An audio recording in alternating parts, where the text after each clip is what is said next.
This is Gio Woodley, the in-arena voice of the NBA G League's Osceola Magic, and you're listening to a presentation of Shreveport Mudbugs hockey. It's almost time to drop the puck. Let's send it ringside for the Landers Auto Group pregame show with the voice of the Mudbugs, Zach Grant.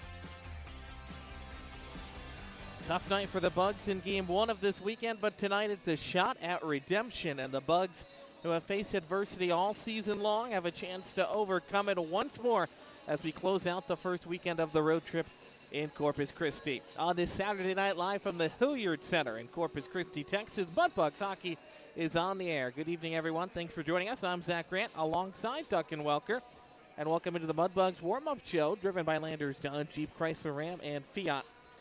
Now, Duncan, you always talk about the 24-hour rule. It's in effect again, as always. Yep. But we do have to take a look back to last night, nonetheless, just a little bit. Bugs opened up the scoring late in the first period. Jonathan Burnt, as he's done all season long, found the net for his 10th goal.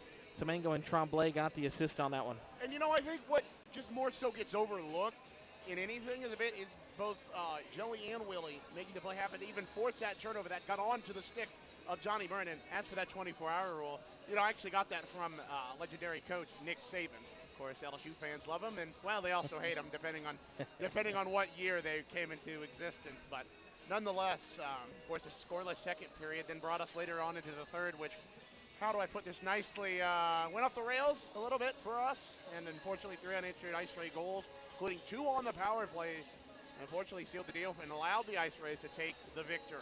So. Yeah, it's tough. It's a weird conundrum in sports that you have where you have to take every game to learn from, but you also have to put it behind you. I know the longtime color analyst for Colorado football, he was also the coach for a while of the Buffaloes, always says, you don't know where you're going unless you know where you came from. Interesting. And I don't think he's wrong on that. I think that's kind of a, I wouldn't say predate version of the 24-hour rule, but I think it somewhat is similar. But, maybe the antithesis, but. Now, Shreveport also falls to 1-4 against Corpus Christi this season. It's been a tough stretch against the Ice Rays in 2025 and moving ahead into 2026. But as the games become more important down the stretch, the Bugs need to find a way to overlook that and get it done tonight. Oh, absolutely. You're absolutely right. And personally, I think with the shuffling of the lines, as we'll find out later as part of the Whataburger starting lineup, I think this will definitely help kind of get some juice amongst the boys, but also kind of throw Corpus Christi off their game plan, because I think they're expecting the Soupy to throw out the same lines as last night. But you know what? Change is inevitable, and, that's just what the lineups have for us tonight, Zach. As we look back to last night, that was how it kind of played out, but tonight is a new night. The Bugs are going to hit the ice ready to enact revenge and right the ship against Corpus Christi this season. We'll take a timeout here on the pregame show. On the other side, we'll hear from the assistant coach, Brett Smith, as we get you set for hockey tonight on NATV and the Mudbugs Audio Network. Hey, Mudbug fans, this is Duncan Welker with the Shreveport Mudbugs. DeFata & Associates Investigative and Risk Analysis Services has been conducting professional and private investigations for over 20 years.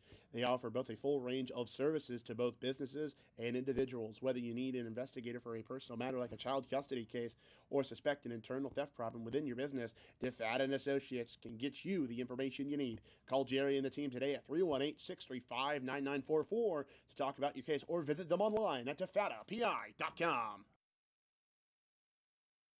Hey, Mudbug fans, this is Duncan Welker. Down Home Meats is a proud corporate partner of your Shreveport Mudbugs. Whether you're grilling outdoors looking for a hearty or flavorful sausage for breakfast, a gumbo platter, or anything else, Down Home Meats has the perfect sausage for all occasion. Once again, that's Down Home Meats in the Stonewall, Louisiana area, and available at all major grocery stores. Down Home Meats, the perfect old-school smoke-flavored sausage, and doing old-school sausage the way it was meant to be. Are you looking for the perfect place to host your next event? Whether it's a birthday party, corporate get-together, school trip, or any private celebration, George's Pond at Hirsch Coliseum has you covered.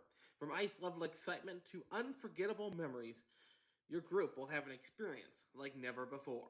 Start planning your next event today. Call 318-636-7094 to book your private outing at George's Pond.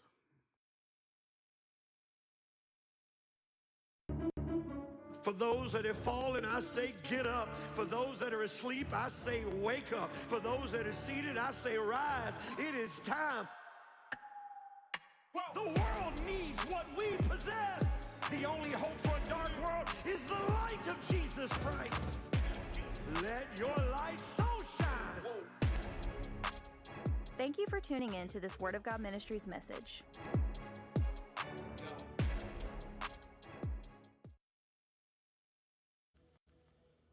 Alrighty, we're back here on the Mudbugs warm-up show, driven by Landers, joined now by Mudbugs assistant coach, Brett Smith. Now, Smitty, tough game last night for the Bugs, opening goal, but 4 straight for the Ice Rays to follow that.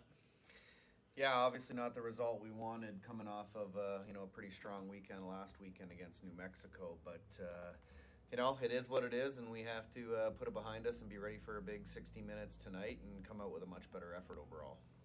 Absolutely. Now, first period looked good last night, had a lot of forward momentum into the offensive zone. Ice Rays seemed to make some adjustments there. Was it just a lack of execution by us, or was it more kind of what they did on the defensive side?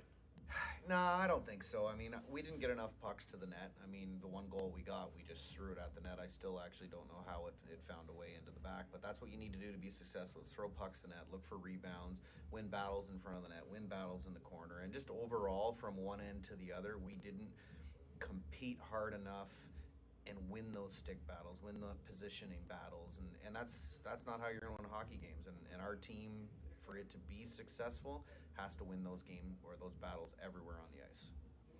Now the Bugs come in 1-4 now against Corpus Christi this season. What has made them just so difficult to play against? Honestly, I don't really like to focus on the other team.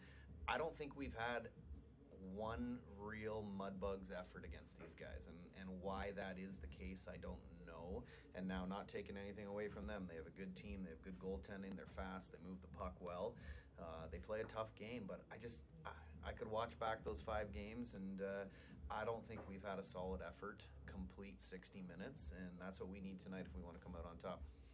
Now, taking some positives from the game, newcomer Zach Wilson, he made an impact on the blue line, got some good shots to the net, played really well on the back end. What did you see that you liked from him last night? Yeah, Zach, he did well last night for his first kick at the can. He's got a good stick and was making some good plays with that. He did get some pucks to the net, and just solid defensively. I think him and Remy on the penalty kill, I used them a fair bit, and they really did a nice job. So I'm looking forward to watching him develop here as a Mudbug.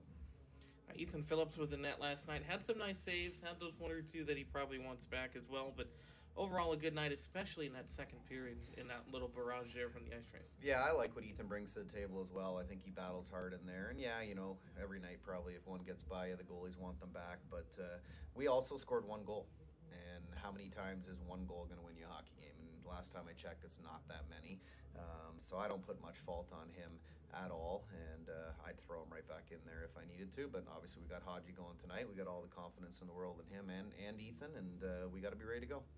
And lastly, before I let you go, looking at tonight's matchup, what do we need to do tonight differently from last night to kind of get on top? Compete, baby. Compete. That's all I tell these guys is we got to compete. We're successful when we compete. You cannot outrun compete.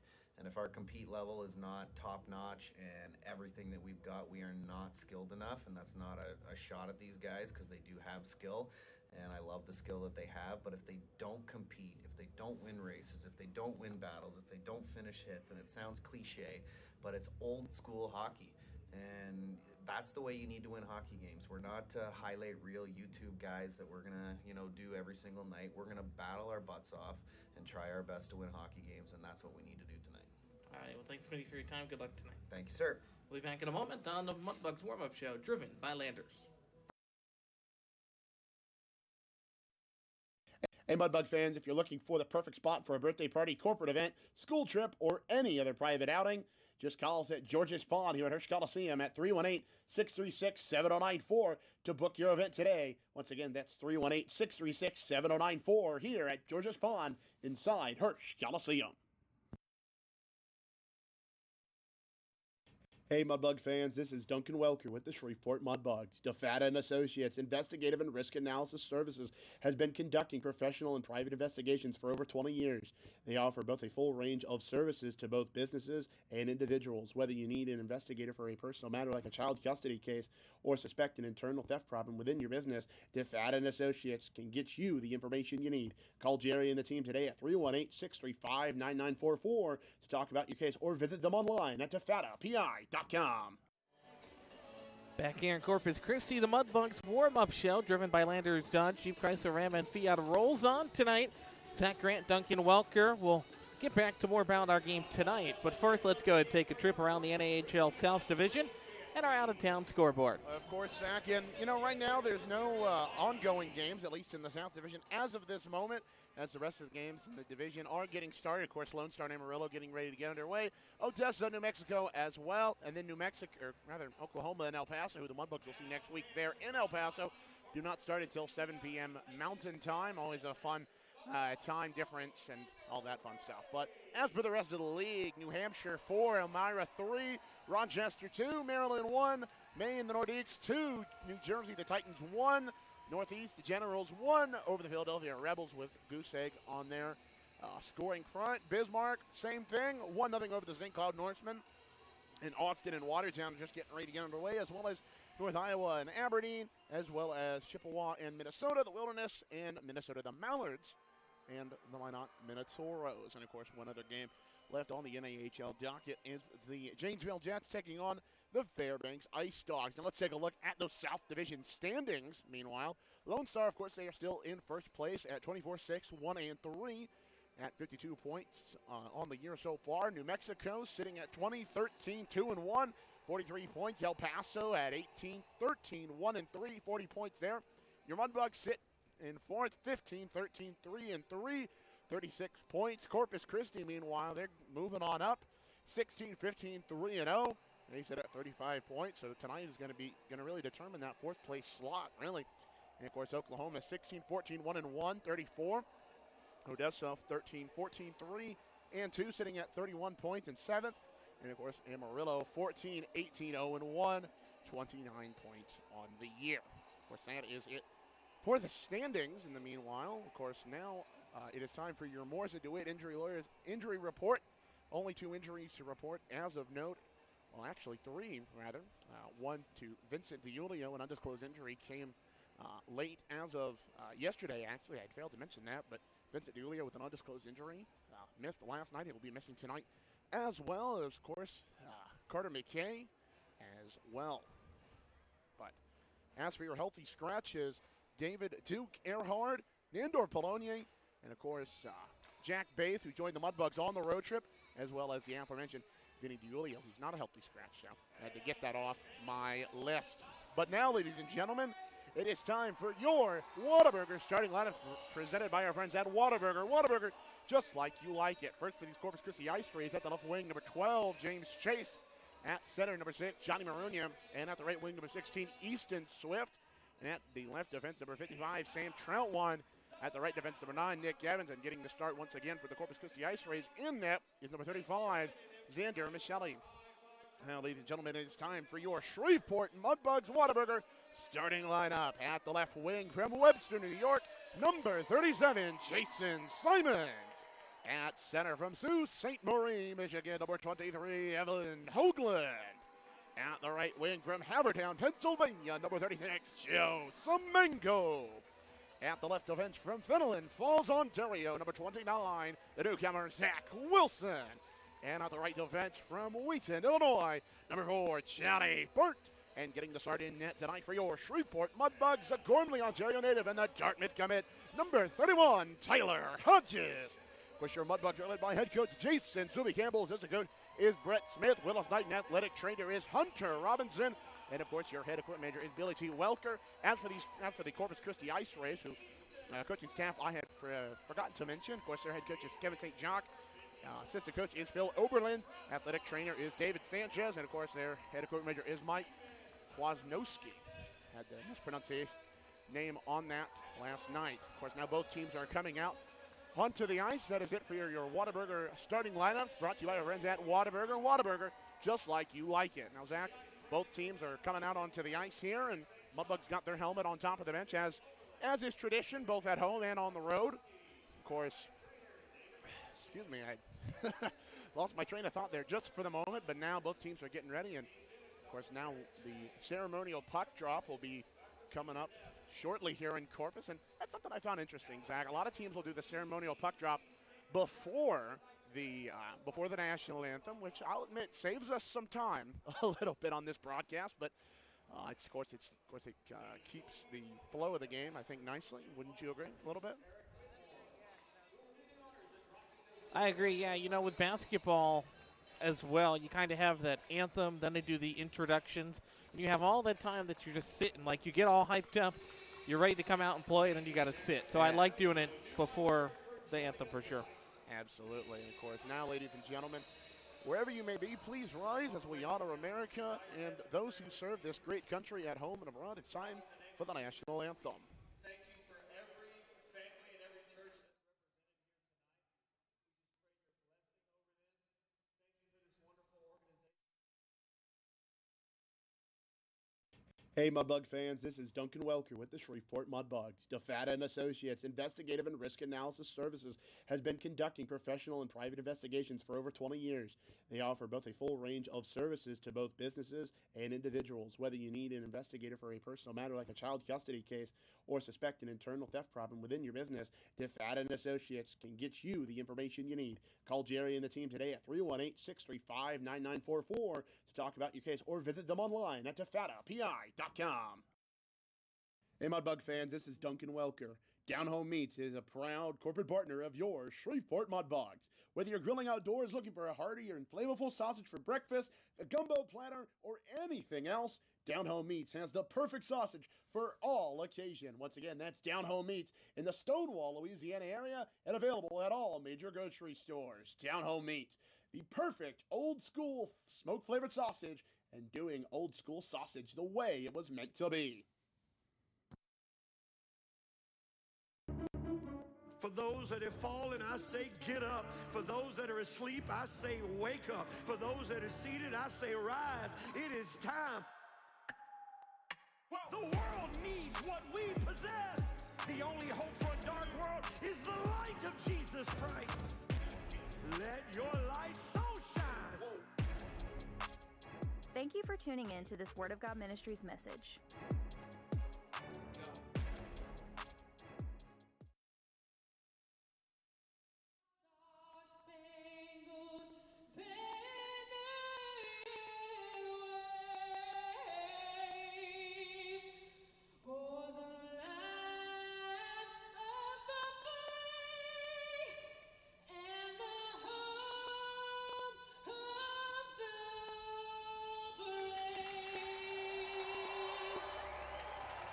The game ceremonies have just about concluded. Just about time for hockey now on this Saturday night from Corpus Christi.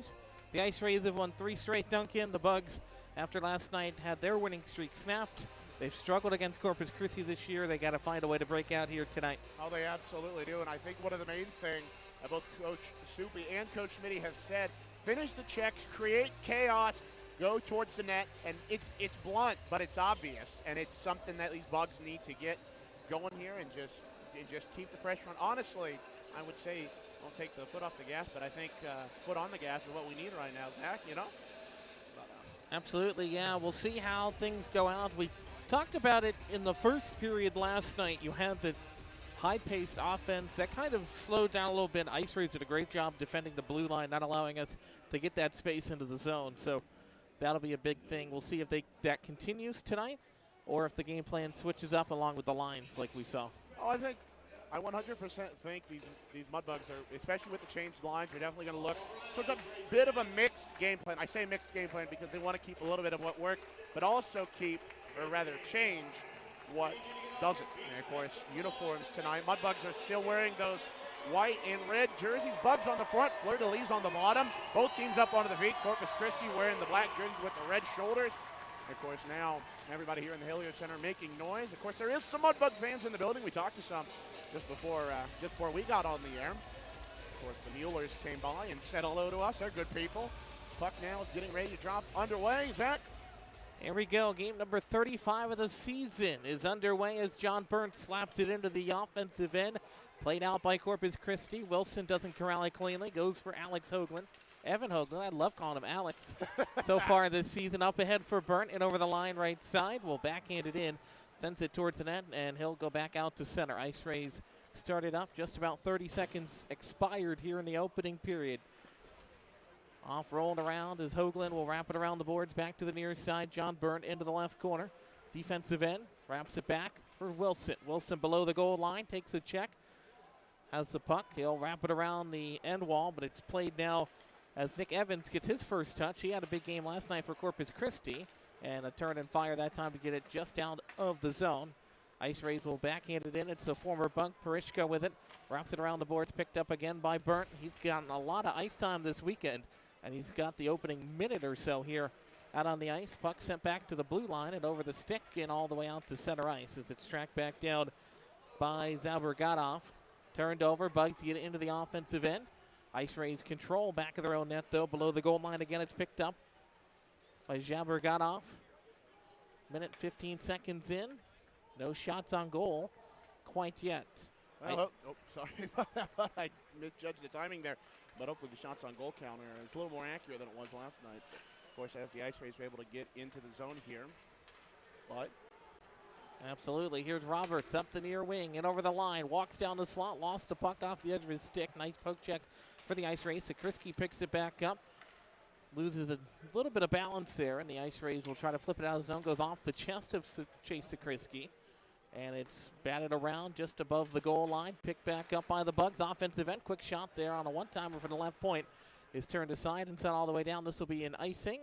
And our first whistle of the game comes 2 minutes and 1 second in here tonight. I think that's the right math. And, of course, Zach, all icings are brought to you by our friends at Louder's Baking Company. Of course, big thank you to Louder's Baking Company, the newest corporate partner of Shreveport Mudbugs hockey. And personally, I think some of the best cakes, not only cakes in general, but also some of the best king cakes in the Arklatex. But just one broadcaster's opinion, Zach, as the face-off will now come out to the right of one Sandro Michelli.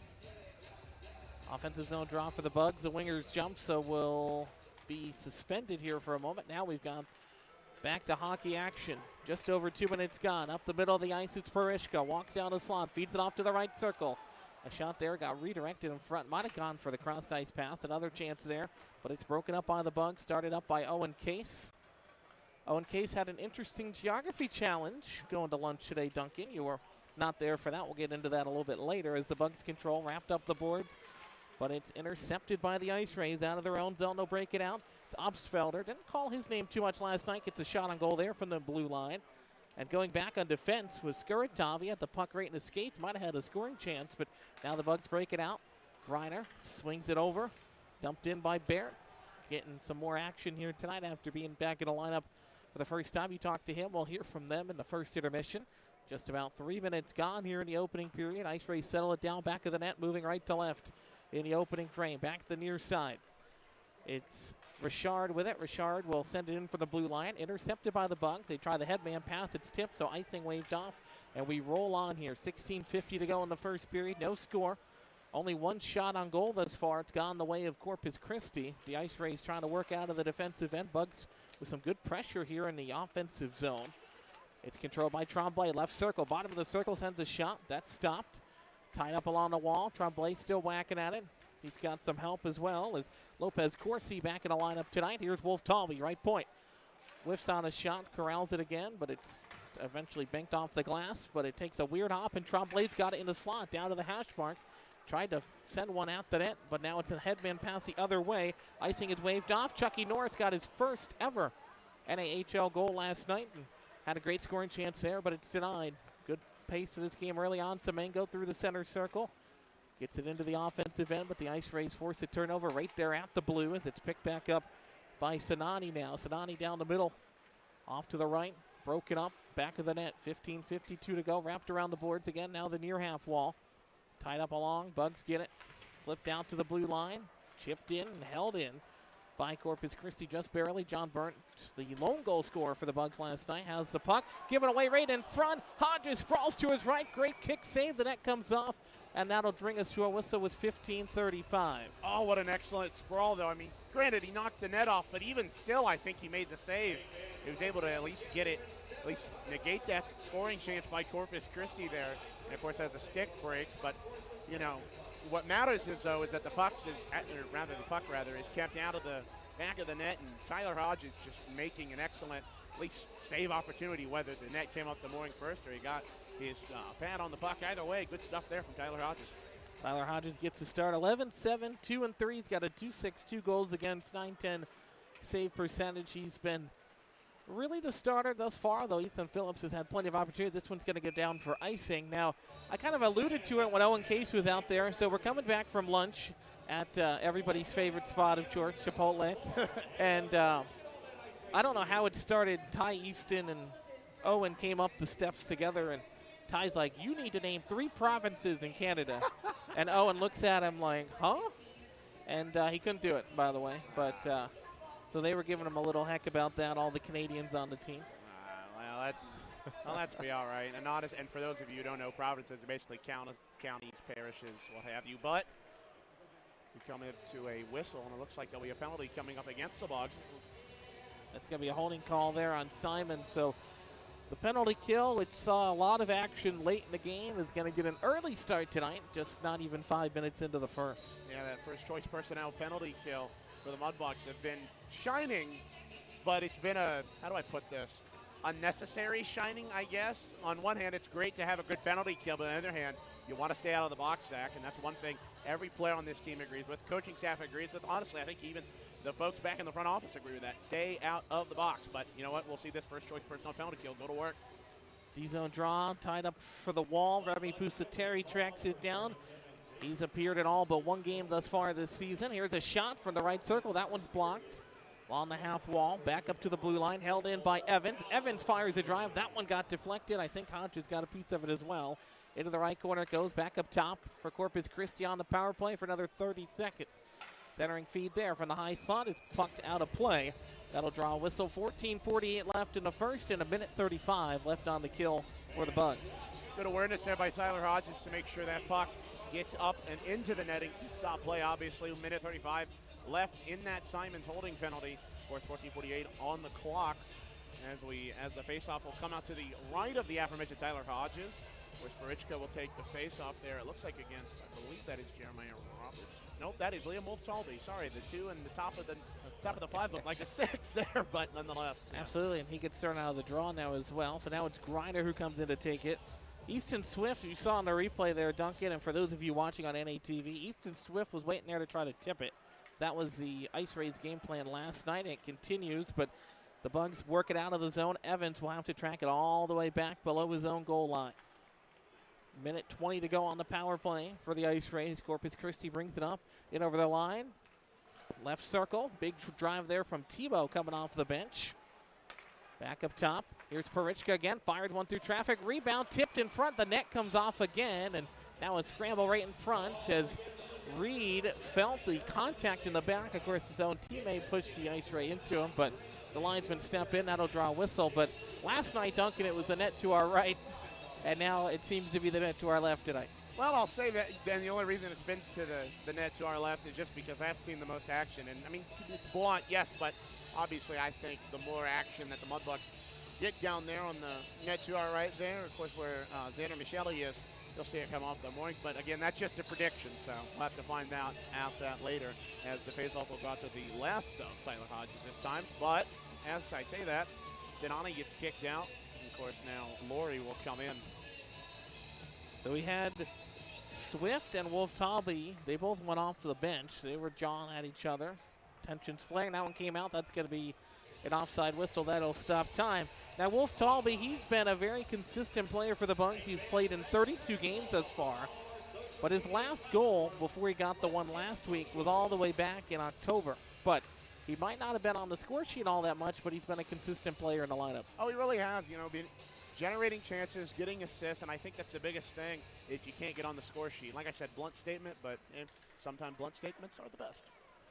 Ice Rays control the face-off. 55 seconds left on a power play. In over the line, right side they come. Takes a hop off the boards, and goes right into the crease of Tyler Hodges, but the Bugs sweep it out to center ice. Now they've got the puck over the Ice Rays logo at center ice here at the Hilliard Center on the shores of Corpus Christi on this Saturday night. Bugs closing out the trip to Corpus Christi. They head next week on a long trip to El Paso, but it's Sinani with it. Top of the left circle. Sent back up top to the blue line, held in, swept across to the far side. Back to Zaberganov. Now left side again for Sinani. Feeds it back off to the right. Up top again, Zaberganov through traffic drive, and Hodges makes another nice save, kicks it out, and it's swept all the way down the length of the ice with 13 seconds to go on the Bugs' kill in the scoreless game. Shots are now 8-1 in favor of the Ice Rays. They are, and of course you see Jason Simons in the box in front of us, or at least in front of us to the left, saying, what do I do when I come out? It looks like, offsides, but. His penalty time did expire, so he'll head to the bench, and we will head to immediate timeout. 13-12 left in the first. We're scoreless. Bugs and Rays. We'll be back in a moment at NATV and the Mudbugs Audio Network. Hey, Mudbug fans, if you're looking for the perfect spot for a birthday party, corporate event, school trip, or any other private outing, just call us at George's Pond here at Hirsch Coliseum at 318-636-7094 to book your event today. Once again, that's 318-636-7094 here at George's Pond inside Hirsch Coliseum.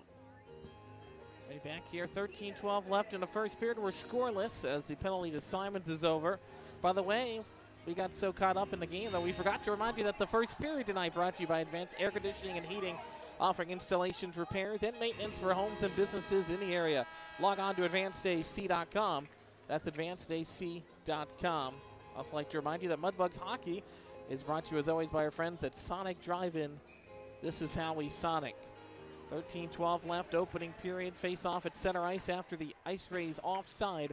That's dumped in back of Hodges' net, flipped up to the left circle. Bugs will work out of the zone. Sakriski's got it.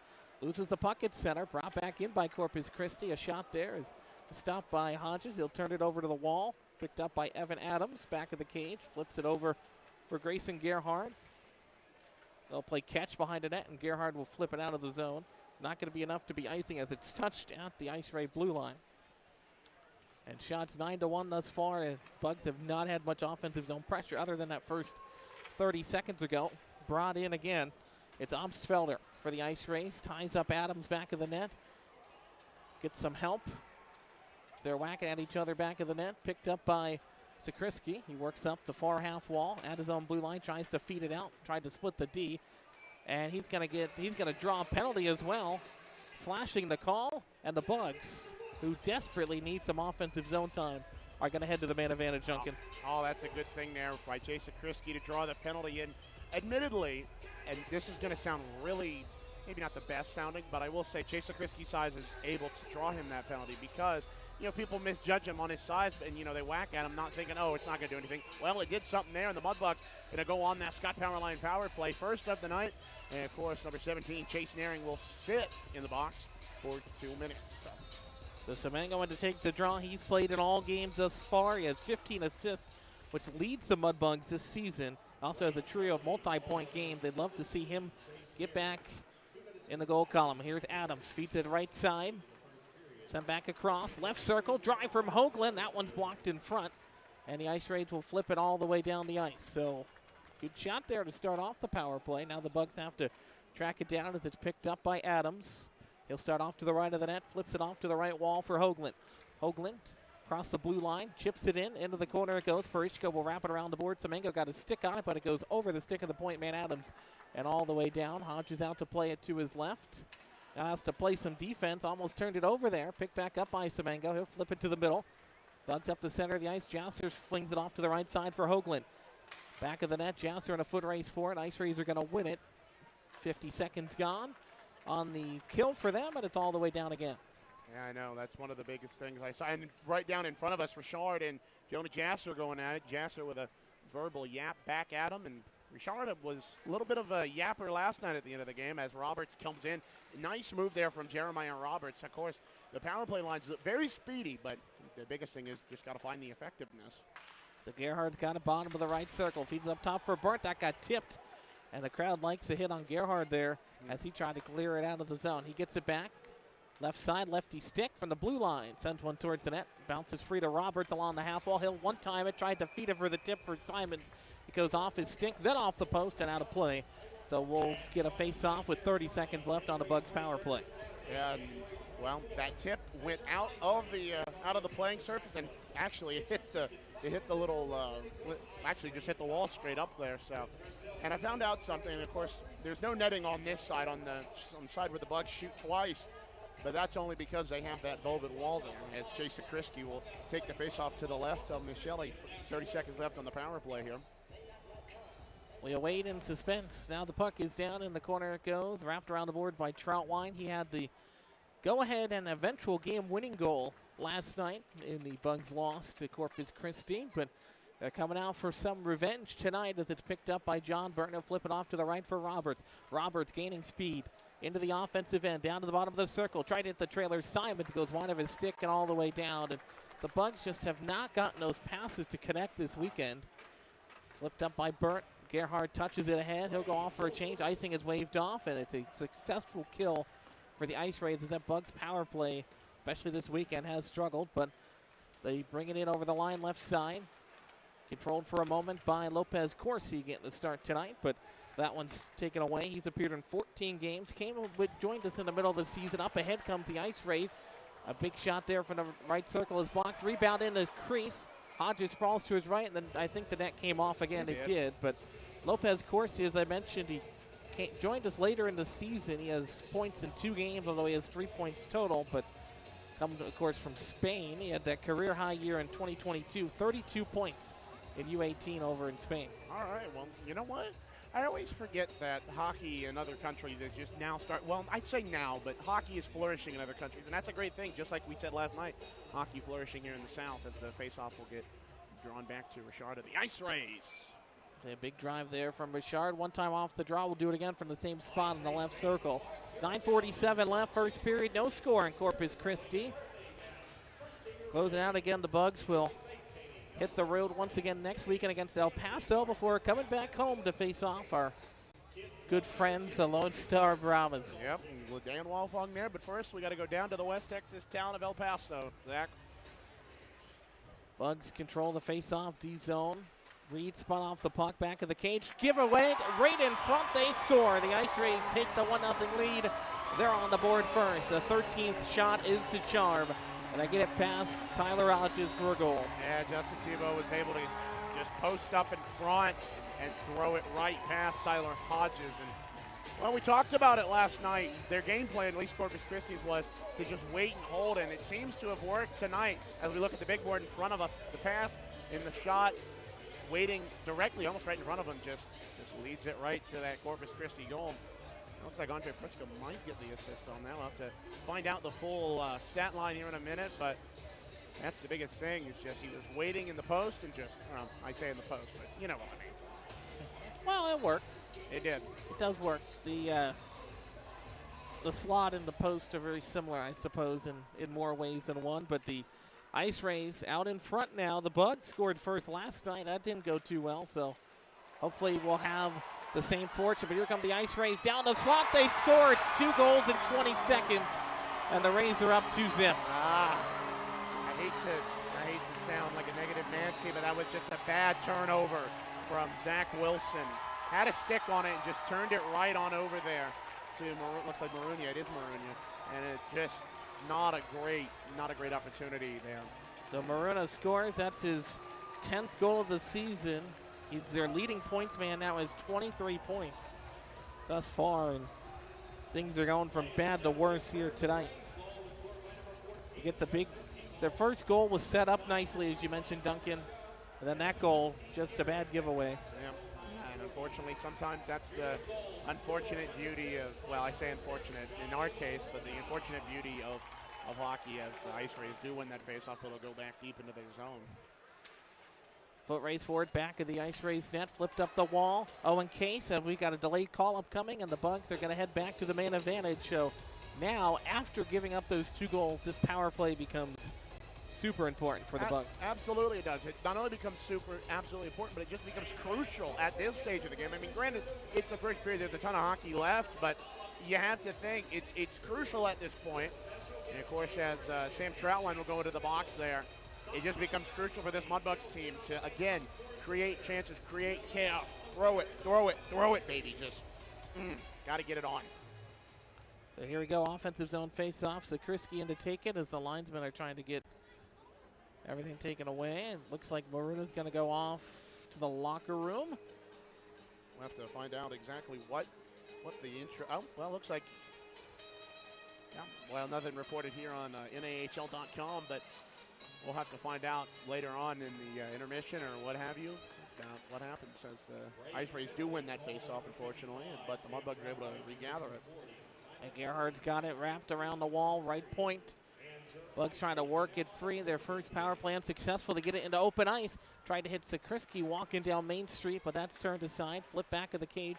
Simons has it ranked off the boards and all the way down the ice. So a successful clear for Corpus Christi. Up 2 goals now after 2 goals within 20 seconds of each other. With 8:49 to go in the first. Bugs got to get the offense rolling up ahead for Roberts. Roberts dekes at the blue line, delayed offside as Sakriski coming down the far wing was just a stride ahead of him. He was a stride ahead of him, although granted I caught the offside call at the last second, but some people might say, oh, it didn't look at bad offsides, but again, that's why I'm not a referee, Zach, and you're not a referee in this game, so. There we go. See, you're learning. I like it. Just a little bit. Owen Case to take or Jonah Jasser rather, to take the neutral zone face-off. It's one back into the Bugs' end. Up the ice, it's Adams. Works it off to the left, to the blue line for Jasser. Drops it off. And over the line, the Bugs come, and immediately the Ice Rays throw him down. That's going to be a penalty. It's going to be a 5-on-3 upcoming for the Bugs. Back for a drive from Semengo, who gets the stop, and that'll draw a whistle, but a 5-on-3 upcoming for 1 minute and 3 seconds. So we saw the Bugs on a very brief 5-second two-man advantage last night, and now they're going to get a good amount of time on the two-man. He is, and, well, rather we are. And the thing is there, Richard right there also took the check right down there. Well, not took the check, delivered the check, rather, to Jonah Jasser as he made the shot and as he was able to get it on. So we'll have to find out the exact penalty. It looks like it's going to be for roughing on the aforementioned Richard there, their captain. So Mudbugs will be on looks like about let's see here. Let me do my elementary school math here. About a minute or so. Yeah, minute 3 and then 57 seconds, I think. We're going to go with that. Yeah, let's go with that. Face-off, ozone draw. And to take it is Semengo. He's been solid for the Bugs as well. We mentioned he's the assist leader. 5-on-3, they got to get it going. Gerhard feeds it up top for Semengo. To the blue line for Burt. High slot, looks for a play, hesitates, walks down the slot, fires one just wide. Gerhard picks it up right circle, back up top for Burt, back to Gerhard as Semengo gets knocked down in front of the net. Gerhard top of the right circle, looks for a play. One-time drive for Burt. That one's turned aside again. Fed back up for John. High slot, fires another one just wide. It's a couple of chances he's had. Mudbugs control back of the cage, trying to set something up. Gerhard spins to the top of the right circle.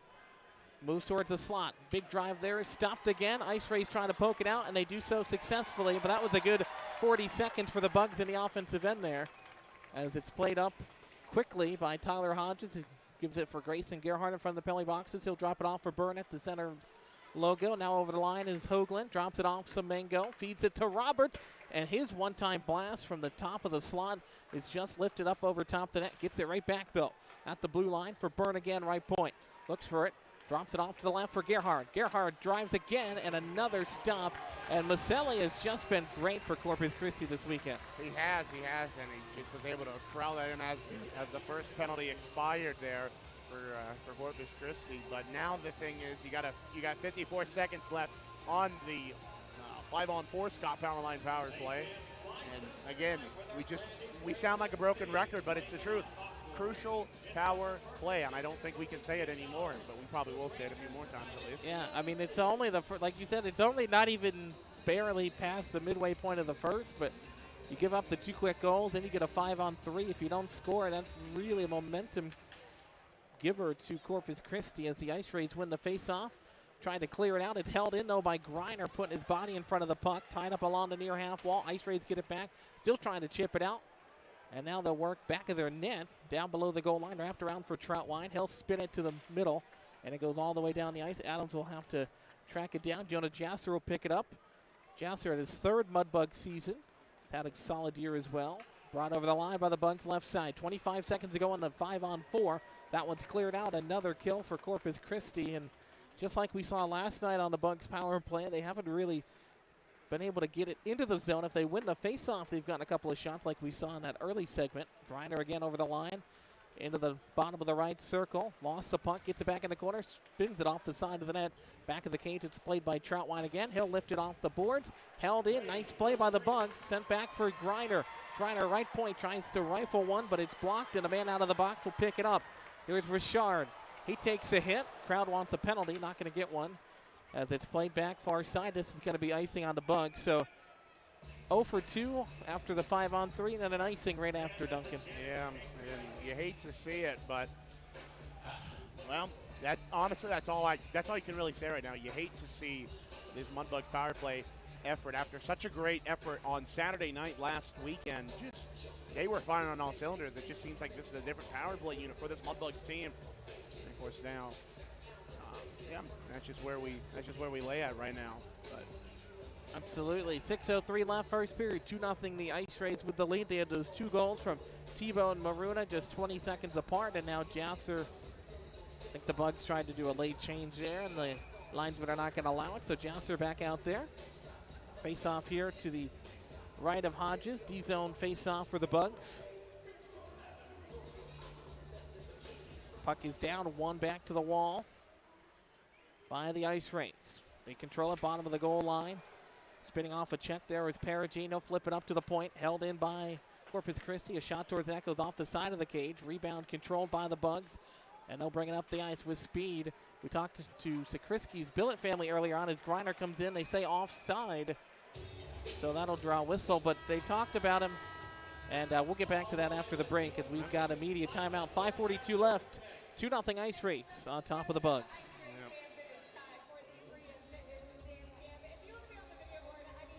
Hey, Mudbug fans, if you're looking for the perfect spot for a birthday party, corporate event, school trip, or any other private outing, just call us at George's Pond here at Hirsch Coliseum at 318-636-7094 to book your event today. Once again, that's 318-636-7094 here at George's Pond inside Hirsch Coliseum. 5:42 left, period number 1. Ice Rays up 2-0. Fireplace Specialties is a proud corporate partner of your Mudbugs. They've got fireplaces, gas logs, glass doors, wood stoves, mantles, and grills. Well, they've just got it all. Located at 8500 Box Road in Shreveport, or on the web at fireplacespecialties.net.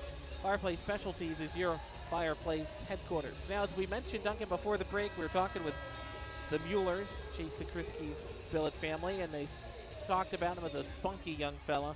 He does not have the size advantage, but he's got the speed and the quickness. he really does, and I'm not gonna lie. When I heard them say spunky, I'm like, okay, that's it. That is definitely a descriptor. But they're not wrong. They have the size advantage. Well, doesn't have the size advantage. Of course, now Willie Tremblay will get kicked out of the face-off circle, and in will go Liam Wolf-Salty. So Bugs control. They send it towards the net. Pusateri picks it up. Easton and Pusateri out there. That's a big enforcer line on D, as it's tied up along the wall by Ty Easton. 5.5 minutes to go, opening period. Bugs trail by 2. Pusateri providing some defense as Easton still has it pinned up against the wall. As we await the suspended animation here, as the crowd's starting to get antsy as well. Good crowd filing in on this Saturday night, by the way. It's some open seats down to the far side, but that big wall to the left has got quite a few people as Tremblay will feed it for Remy. Remy flips it up. Bugs will attack it over the line, left side. Trying to feed it towards the net. Tremblay in a foot race for it with Richard. Tremblay got a stick on it, but the Ice Rays will play it out up ahead far side. 3-player entry, and over the line they come. Bottom of the right circle. Big drive there is stopped, and it's got to bounce free to the neutral ice. Tremblay will dump it in. He gets spun off the puck. He'll go down for a change. Bugs control. They got nobody help there on a line change, so Corpus Christi's going to control. Big hit there delivered by Lopez Corsi getting the start tonight. And the physicality picking up on this Saturday night late in the first period. 4.5 to go in the opening frame. As it's still controlled by the Bugs. Eventually poked down off the stick of Simons, and now played ahead. Up over the line is Lowry. Lowry sends a shot towards that. Got deflected. Rebound on another giveaway in front. Troutwine will race off the bench to try to grab it, but it's poked out of the zone by Simons. Foot race. Icing's going to be waved out. Simons tries to deliver a check. Takes one of his own. Back of the cage. It's controlled by Corpus Christi. Flipped up to the point. Held in. Semengo's got it at the right hash marks. Tried to feed it up for Reed, but it goes over his stick to center. Bugs pick it back up. Here's Burnett on the line. Big hit by Simon. That's going to draw a penalty. An open ice, an interference call upcoming. And that was just not a good hit as Reed is drawn away with Sanani. But Simon's got to be more disciplined right there, Duncan. You're absolutely right. And, of course, as Troutwine there delivers a little shove there to Joe Semengo, and Simons goes off to the box there. You got to admit, it's a, well, how do I put this? It's a lot more chippier than it was in the first period last night. Honestly, this first period compared to last night's first period was a lot more night and day, I think. But at least that's how my mind at least perceives it, I guess. No, absolutely. We had 2 goals in total, which is what we have thus far, but we had that 8-minute stretch with no whistles. We have not had that at any point even close to that in this first period, except for that opening segment with about 3 minutes. But now the Ice Rays back to the power play. Flipped across, now near side, back up top.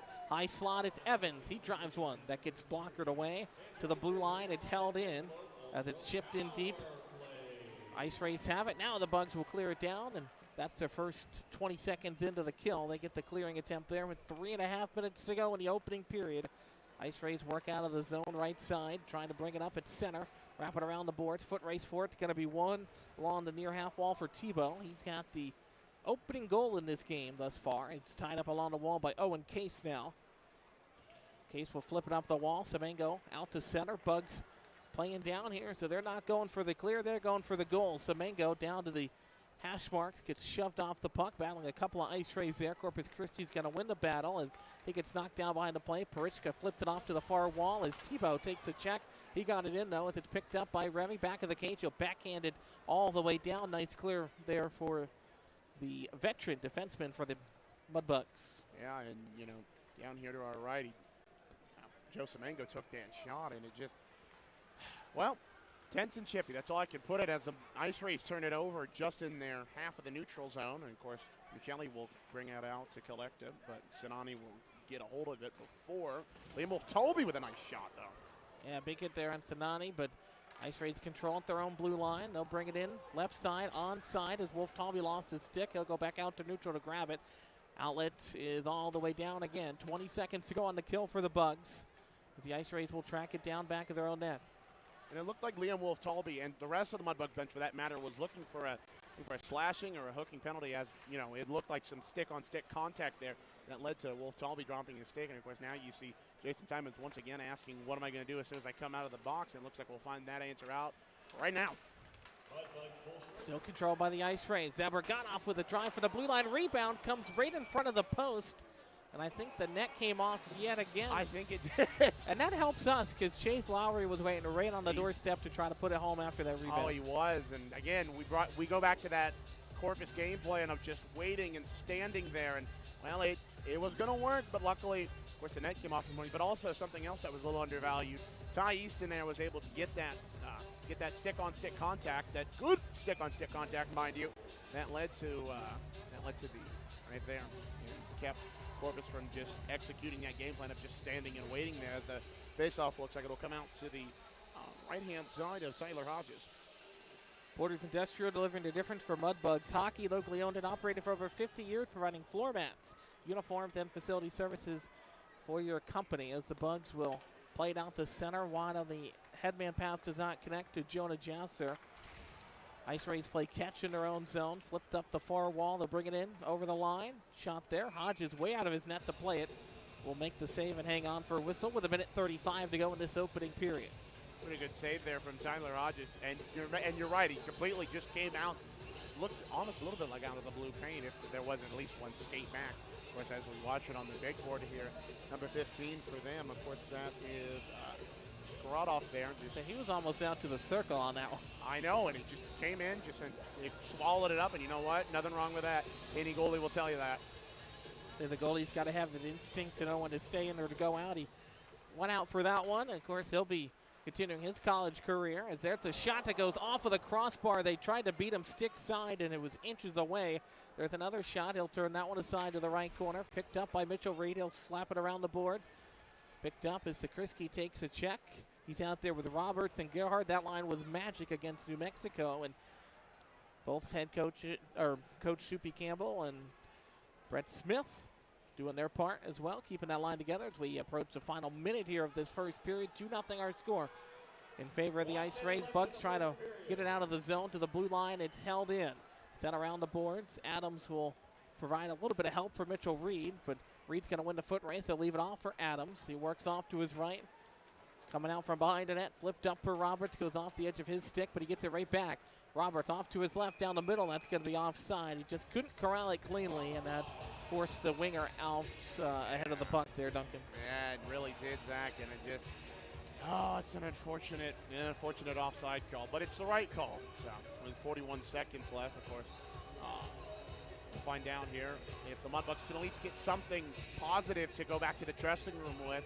A goal would be nice, obviously, but really anything positive to go back to the dressing room with would be divine. Remy will dump it in there. Vaselli out of his crease to play to wrap it around the boards. Flipped up. It's picked up now by Baruna. He had that second Ice Rays goal on the turnover by the Bugs. He had a breakaway. Now it's picked up by Owen Case back of the cage. Works off to his left. Below the goal line. 20 seconds to go. Leaves it off in the corner for Remy. Remy slides it over for Semengo. Touched ahead at the blue line. Icing is waved off, and the Bugs come in onside. 13 seconds to go. Hit there back of the cage with Simons mixing it up physically as well tonight. Poked ahead, but Remy Pusateri grabs at his own blue line, tries to backhand it off, goes off an Ice Ray stick. But then Semengo turns and fires it to neutral, and that's going to do it for the opening 20 minutes. So the Bugs start off well offensively in that opening minute or two. Ice Rays then dominate the rest of the period. They get 2 goals. They lead shots 16-5. And Duncan, after last night, that's not quite where the Bugs would like to be at the end of 20 minutes. No, absolutely not. Although I will say this, I think the shot clock's a little, how do I put this without sounding like biased? I think some of the shots from the Bugs got added onto the Ice Rays, but again, that's just what I think. But again, I could be completely wrong. But in saying that, though, there have been a lot of shots thrown towards Tyler Hodges' way. He's been able to save most of them. Of course, the 2 that he got past him rather, were obviously ones he definitely wants back, Zach. But I think at the end of the day, we're going to find out what this second period has to bring for the boys. And I think the most important thing is, can we get out of that second period slump that we had not only last night, but we've had really, it seems like most of the season, it's been that second period, slump. And more importantly, can Tyler Hodges bounce back from that 2 unanswered goal lead for the Ice Rays? Because one thing about Tyler Hodges, he's a great goalie, great player, but the thing is, when he gets down, and I mean he gets down, and that's the one thing that goaltending coach Rich Perron had told me in the past, is that the goaltending core, that's one of the things that they have to work on, is when they get down, they got to keep it from getting worse, I guess, per se. Absolutely. That first goal is one thing. That second one right after off the turnover is not good, but still some positives after the first 20 minutes. The physicality has been there. The Bugs are not shying away from this thing by any means. Oh, absolutely not. Of course, you do mention those 2 goals, though, coming from Justin Zebo and, of course, Andre Parichka and Chase Naring on the assists on that. And then, of course, Johnny Marunia just 20 seconds or so later on the unassisted goal. And then, like you mentioned, intensity, it's been there. For example, you got Jason Simons, and then, well, actually, Simons has been the only 2 penalties for the Bucks. So, for what it's worth, we're staying out of the box, but staying out of the box not entirely. So, I know that sounded weird, but the Ice Rays have the penalty advantage on us, if that makes any sort of sense. Absolutely, yeah. Bugs have had a couple of power play. They had the 5-on-3 for about a minute.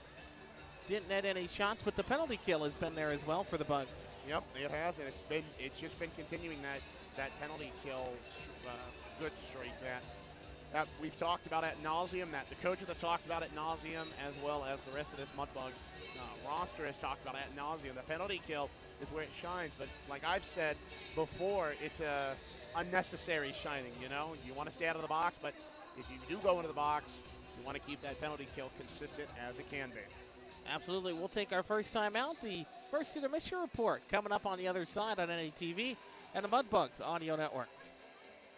Hey Mudbug fans, this is Duncan Welker with the Shreveport Mudbugs. DeFata and Associates Investigative and Risk Analysis Services has been conducting professional and private investigations for over 20 years. They offer both a full range of services to both businesses and individuals. Whether you need an investigator for a personal matter like a child custody case or suspect an internal theft problem within your business, DeFata and Associates can get you the information you need. Call Jerry and the team today at 318-635-9944 to talk about your case, or visit them online at defatapi.com. Hey Mudbug fans, this is Duncan Welker. Down Home Meats is a proud corporate partner of your Shreveport Mudbugs. Whether you're grilling outdoors looking for a hearty or flavorful sausage for breakfast, a gumbo platter, or anything else, Down Home Meats has the perfect sausage for all occasion. Once again, that's Down Home Meats in the Stonewall, Louisiana area, and available at all major grocery stores. Down Home Meats, the perfect old school smoke flavored sausage, and doing old school sausage the way it was meant to be.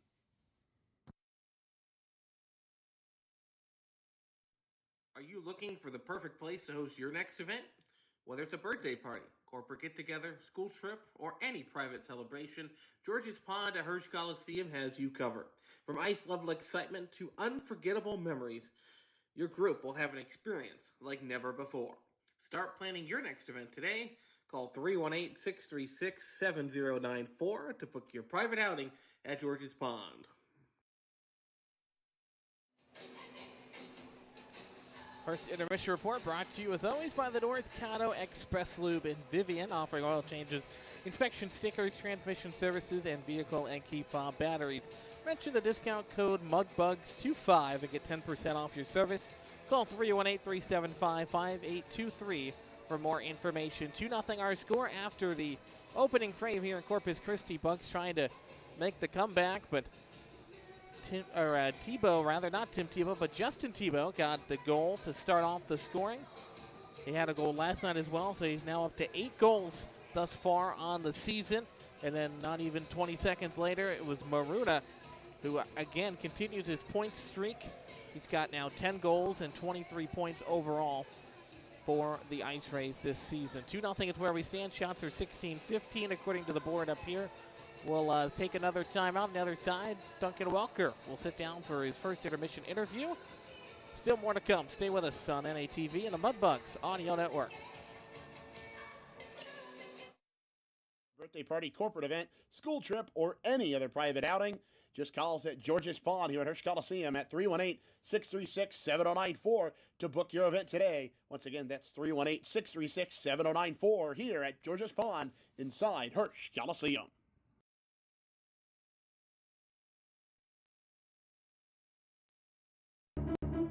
For those that have fallen, I say get up. For those that are asleep, I say wake up. For those that are seated, I say rise. It is time.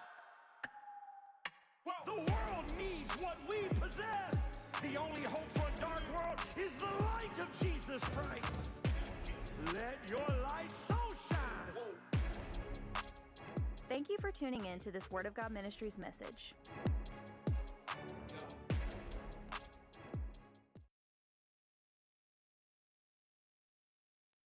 Welcome back into the North Caddo Express Lube first intermission show, driven by our friends at the North Caddo Express Lube in Vivian.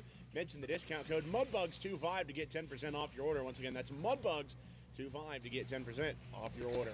Now joining me is Mudbugs for number 9, Ryan Barzy. Welcome back in. Yeah, thank you for having me. Oh yeah, actually I think this is the first time I think we've talked this season. Yeah. And of course, back in September you took a injury that kept you away from the Mudbugs roster for the longest time, but last night obviously was your first game back in a Mudbugs uniform. It was an unfortunate one, 4-1 against these Corpus Christi Ice Rays, but the good news is it's a new day, it's a new game, and the biggest thing is, Barzy, how do you think you're going to respond? And more importantly, how do you think we're going to respond tonight? Yeah, I know. I think we definitely had a good regroup and a good meeting today, and I feel like everyone's coming in ready to go, and everyone has a new mindset. Just we have to compete and work hard. Yeah, absolutely. It seems to be that sort of 24-hour rule.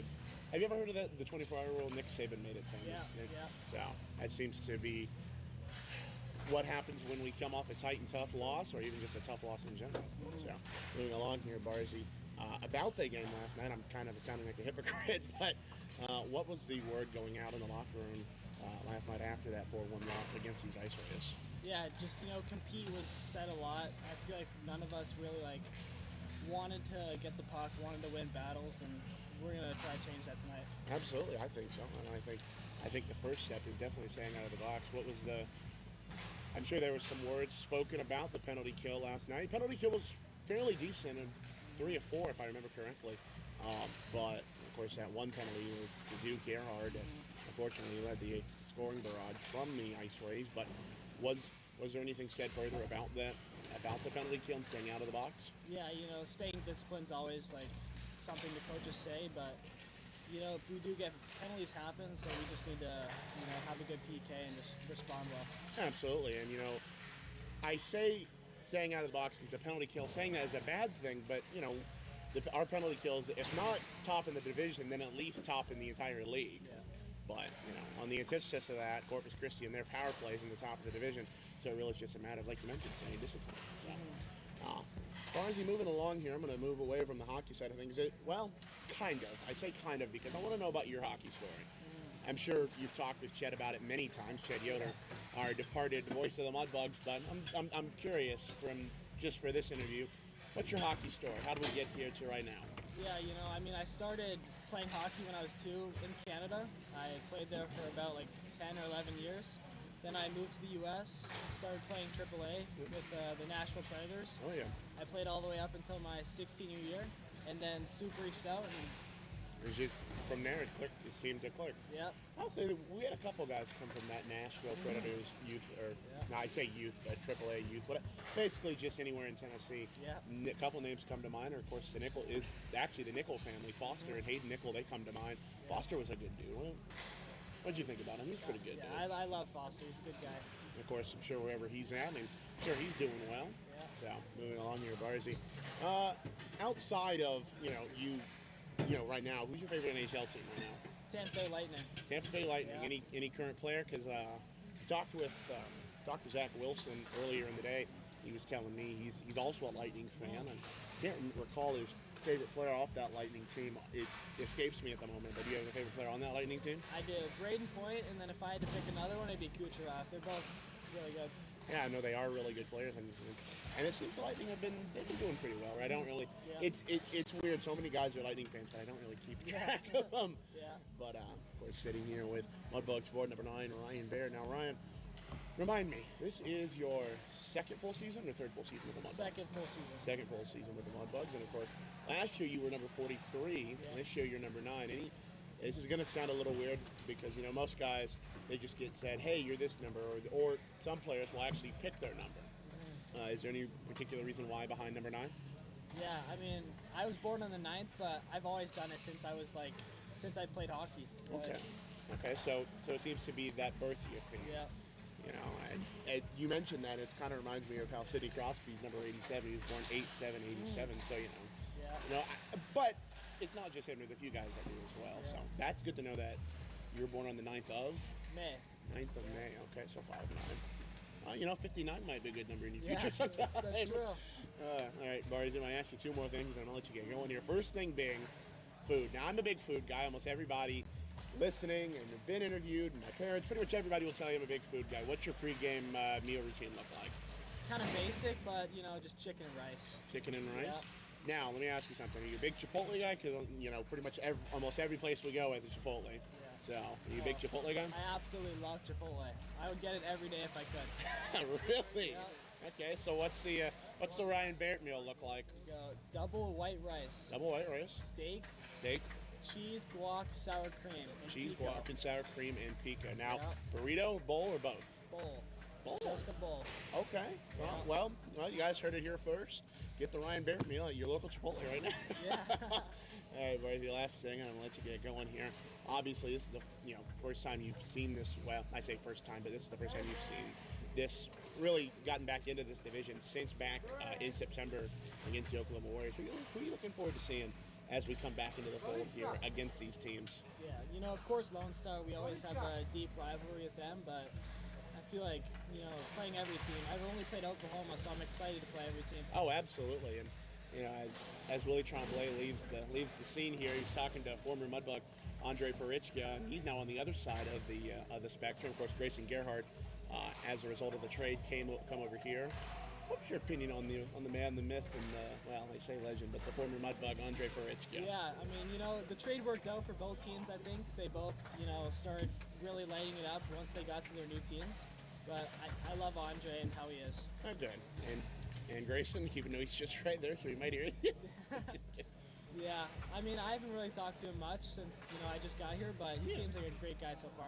He definitely is. Not only a great guy in the locker room, but also a great guy on the stat sheet. I was about to say, I think 10 points in his last 4 games or something to that degree, of course. Zach Grant has the more statistical numbers than I do, but yeah. All right, well, Barzy, thank you for joining us here on the North Caddo Express Loop First and Miss Show. Always good to talk to you, buddy. We'll probably talk to you one more time, at least down the line, Barzy, so good luck tonight.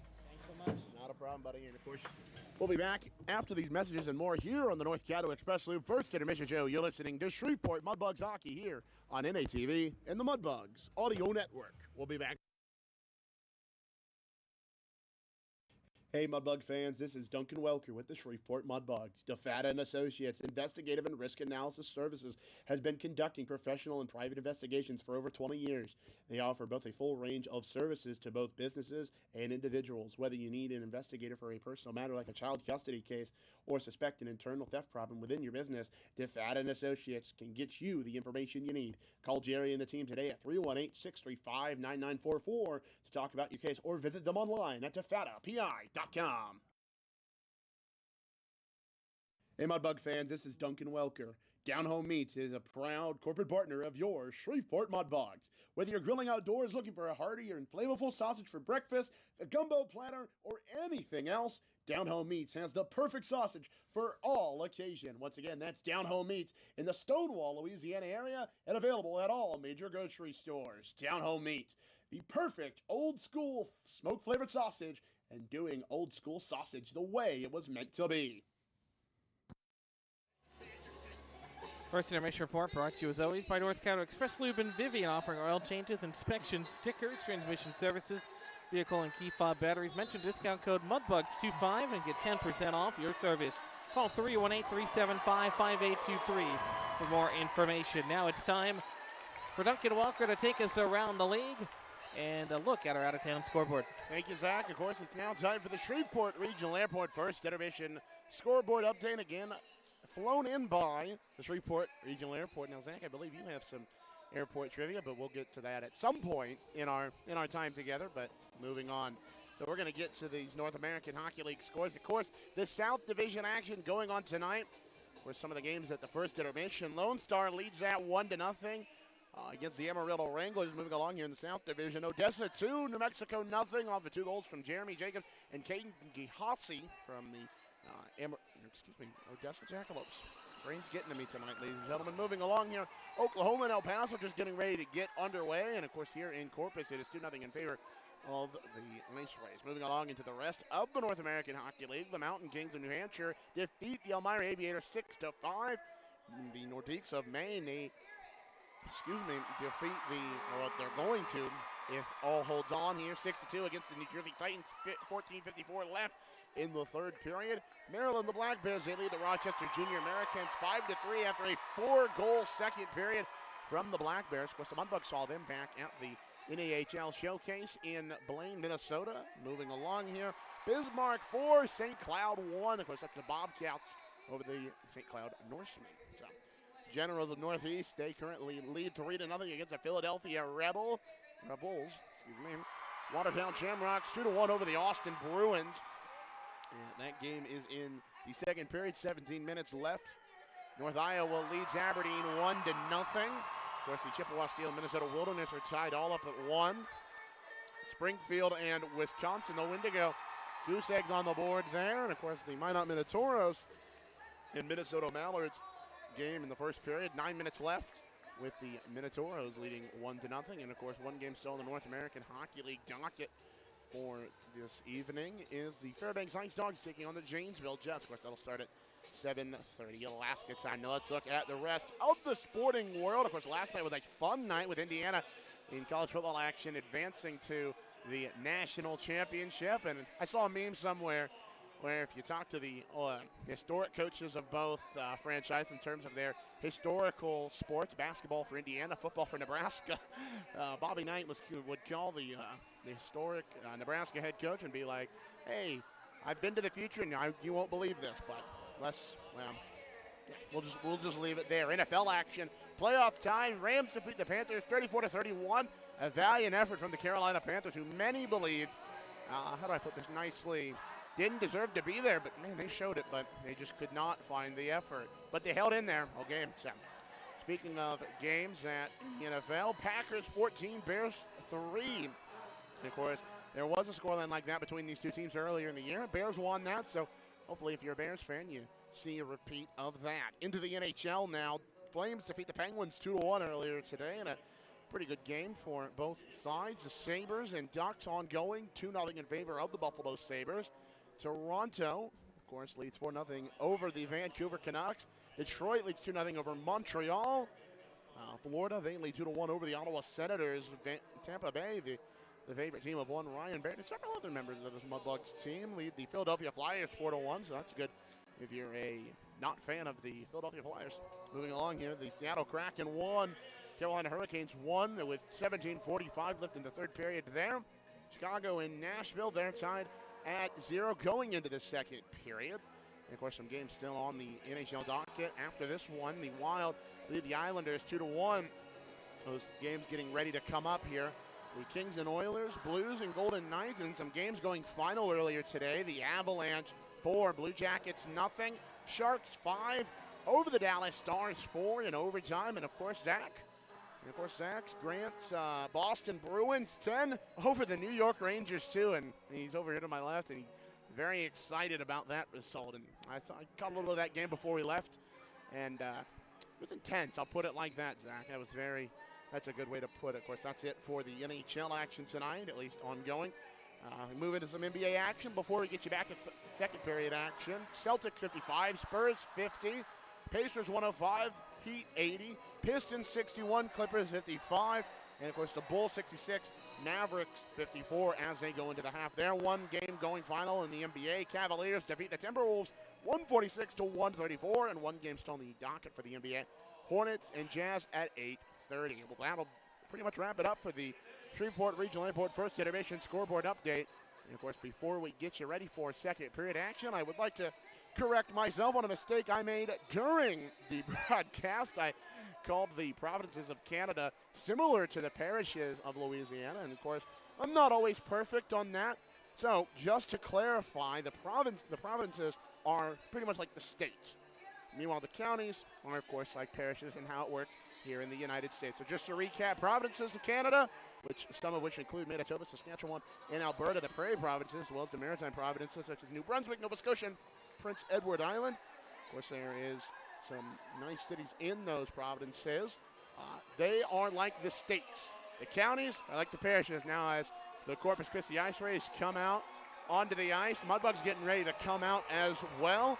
Down over here to our right, and of course, I mentioned last night, it's a little unique, interesting here at the way the teams come out. Corpus comes out to our left, but is benched right in front of us. But then the Mudbugs, they come out to our right, and they're coming out right now. If you're watching on NATV, they come out to our right, but we'll sit over on our left. So that's fun. But hey, you know what? Nothing wrong with that. It's as we get ready, as both teams are now out onto the ice, 2-0 ice race as we come into second period action. So that'll just about wrap things up, and I think, Zach, we're about ready for second period action here. Hopefully it's better than the first, and hopefully the second period action shows a lot more enthusiasm as we talked about going into the break, as we talked about going into the intermission rather, than it's been showing for this Mudbugs team, where they've had that second period drowsy. Hopefully that second period drowsy is left behind. So. Absolutely, and as we get set for the second period, I'd like to remind you that second period action is brought to you by Tefada and Associates Investigative and Risk Analysis Services. Personal matters, child custody cases, or internal theft problems at your business? Call our main man Jerry at 318-635-9944 to discuss your case, or log on to tefadapi.com. Mudbugs need a spark here to start the middle frame. 2 goals in the first, both going to the ice race. Tebow and Maruna, the goal scorers for Corpus Christi on home ice. They've got a good crowd on hand tonight, much more full rather than we saw last night. Of course, Faith and Family Night for the ice race tonight. We'll have our Faith and Family Night coming up in a couple of weeks. But here we go, started the second period. Teams have switched ends. The Mudbugs will now move right to left across your TV screen. We're back underway as Zach Wilson, the newcomer, works back into his own zone. Flipped up ahead for Jonah Jasser. Off the edge of his stick. Bugs bring it back at the defensive end. Samango feeds it back to the circle for Burnt. He'll flip it out on a headman. Tries to feed it up for Jasser. That one's intercepted by Troutwine. He'll turn and fire it back to the Bugs end. Picked up by John Burnt. He'll flip it to the middle. Again, tried to hit Jasser. Goes off the edge of his stick into the corner. Wrapped up the boards by Corpus Christi. Icing is going to be called here as Wilson will win the race to it. Not that there was much of a race, but that brings up our first whistle 32 seconds into the second. It does, Zach. And, of course, all icing this season brought to you by our friends at Lauder's Baking Company. Lauder's Baking Company, the newest corporate partner of yours, Shreveport Mudbugs. Of course, faceoff will now go out to the right-hand side of one Xander Mastelli, who's, well, he's been the effort there for Corpus Christi, keeping the puck out of the net. Kind of blunt, but it's the truth. He's kept the pucks out of the net. He's done a valiant effort doing it for the ice race. Griner to win the offensive zone face-off. Big drive for Mitchell Reed from the blue line. Deck goes sailing up over top the net. Troutwine will pick it up in the corner, wraps it around the end boards. Up the near side, picked up by Nick Evans that time. He was a little bit of an instigator last night as it's played by Adams. Walks into the slot, fire, kick save there. Rebound comes out in front of the net for Swift, and he'll play it out to center. Gets knocked down to the ice by Wolf Talby, and then he gets cross-checked after delivering a hit. No call here. The crowd wants a call. I think everybody saw that differently. The crowd wanted to call on the initial hit for Wolf Talby, and then the Bugs bench wanted one on the retaliation there. Yeah, it looked like he had gotten brought down there, was Wolf Talby. And initially, that's what I thought. I thought his hand was up for that penalty, but obviously, as Corpus was able to play the puck, it wasn't for that. It was for offside. It was for the delayed offsides. That's good. So Christi, back of the net, has it, works off to the left, up for Grayson Gerhard. Gerhard, the former Ice Ray, he'll slide it across for Griner. What a year that Gerhard has had. 6 goals, 12 assists, 18 points. It's a +9 overall. And he's the kid out of Allen, Texas, and of course started with the Ice Rays. Also played a little bit with Amarillo, but here's a steal. Here's Roberts in over the line right side. Robert drops it off for Sakriski from the circle, and a glove save. They'll hang on for a whistle with 18:04 to go. Oh, it just got swallowed up there by Mastelli. After the deflection from the aforementioned Grayson Gerhard, it went out to Roberts. Robertson left it off, of course, for the aforementioned Chase Sakriski. So just a good opportunity there for the Mudbugs. But again, as we mentioned, Mastelli just keeping it out of his net and just keeping it a 2-0 game in favor of the Ice Rays. Yeah, Chase tried to go high glove side there. That was stopped. And got to talk about Grayson coming back to Corpus Christi. Had Player of the Week honors last week in the South. This one flipped up. Barrett will try to send it deep. Into the corner it goes. Ice Rays gets tied up with a stick there with Lopez Gorsi. He'll be back on defense. Given across for Parichka at the blue line. It's sent in.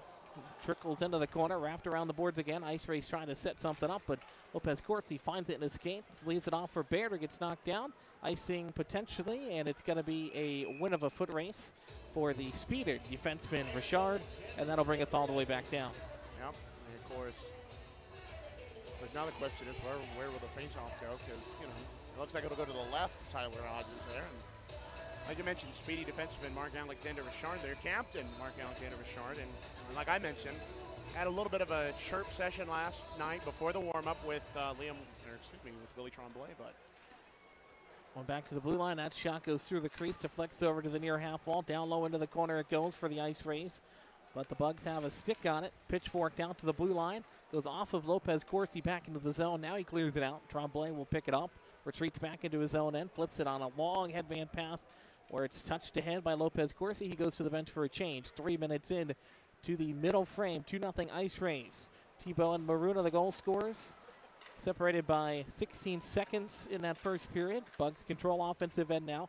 Far half wall sent down. Tried to feed it to Hoagland right in front. Got a great chance there, but it's turned aside. Maselli again stands up big for the Ice Rays, and the Bugs have had their chances at times, but they just can't get it past him. Oh, just pinball chances left, right, center, up, down, and all the way around. Just not able to capitalize on it. Were the Bugs, but you know what? I have a feeling those chances are going to come a little more, especially in this period, as they've been doing so far. Hodges back of the net, leaves it off for Hoagland. He feeds it for Burnt. Tries to get it back to Hoagland along the right wall, but it goes off the wall oddly. Now it's Burnt. He'll turn it back for Hoagland. Flips it out of the zone to center. Tries to hit Semengo. Waiting. He gets knocked down. That's a penalty. Delayed call, but it is a call nonetheless. And the Bugs are going back to the power play. Yeah, that Scott Powerline power play is going back to work. And of course, I think at this point, every power play is crucial for these Mudbugs. And of course, for the Ice Rays going into the box is one number 18 for them. That is. Javerganov gets called for the penalty that time. And he tried to time the hit, but it was just a tad early. That's the bit. Would have been a 15-yard penalty for pass interference if it had been a different sport. But nonetheless, here we go. Power play upcoming for the Bugs. A big one here. They're 0 for 3 thus far, including that 5-on-3 they had. The Christi in to take it left side. Offensive zone draw, went it back to the line, but nobody's home. It goes all the way down, and Burnt will track it down back in front of his netminder, or Hodges rather. Burnt's got it back of the cage. He settles it down, waiting for a play. 16 minutes to go, middle frame. Bugs down by 2. Here's Gerhard, flips it in from the red line. Foot race won by Roberts. He'll wrap it around the boards. This line has been so good the last couple of weeks, and there's another clear for Corpus Christi there. Yeah, as Hodges will leave it off for Johnny Burnt. Of course, Bernie with the lone goal last night, and he's had his chances too so far this game. He's been able to throw it in on net when asked, and of course now looks like a delayed offsides, but Mudbug's able to get out as Burnt will collect the puck. Yeah, Burnt leaves it off for Simons, who tracks it down, feeds it for Jeremiah Roberts. Roberts joined the team at the end of November, but had some consistent playing time since then. He's played in 16 games since joining the Bugs, and had 3 assists against Oklahoma, 6 points against New Mexico, and he's been in the lineup quite a bit, although this line has not been able to break out offensively the way they did a week ago. Midway through the power play, up ahead comes quickly, and over the line is Hoagland, stolen away from him right at the blue line. A clearing attempt goes off of Hodges, so that will be a shot on net for Corpus Christi. According to the board, they lead in shots 17-7. And the Bugs will play it from back behind their own net, up the middle of the ice. Adams, he'll turn it back for Griner. Griner leaves it off to the right. And it's brought in over the line. Again, tried to stretch pass, but it's turned over. And Corpus Christi out to center over Adams. And he'll have to track it all the way back down to the net. 22 seconds left to go on the power play. Up ahead at center, it's controlled by the Bugs, trying to bring it in. Right to left and over the line, walking down the side is Semengo. Turned again by Corpus Christi all the way down. And Hodges has to come out to play it.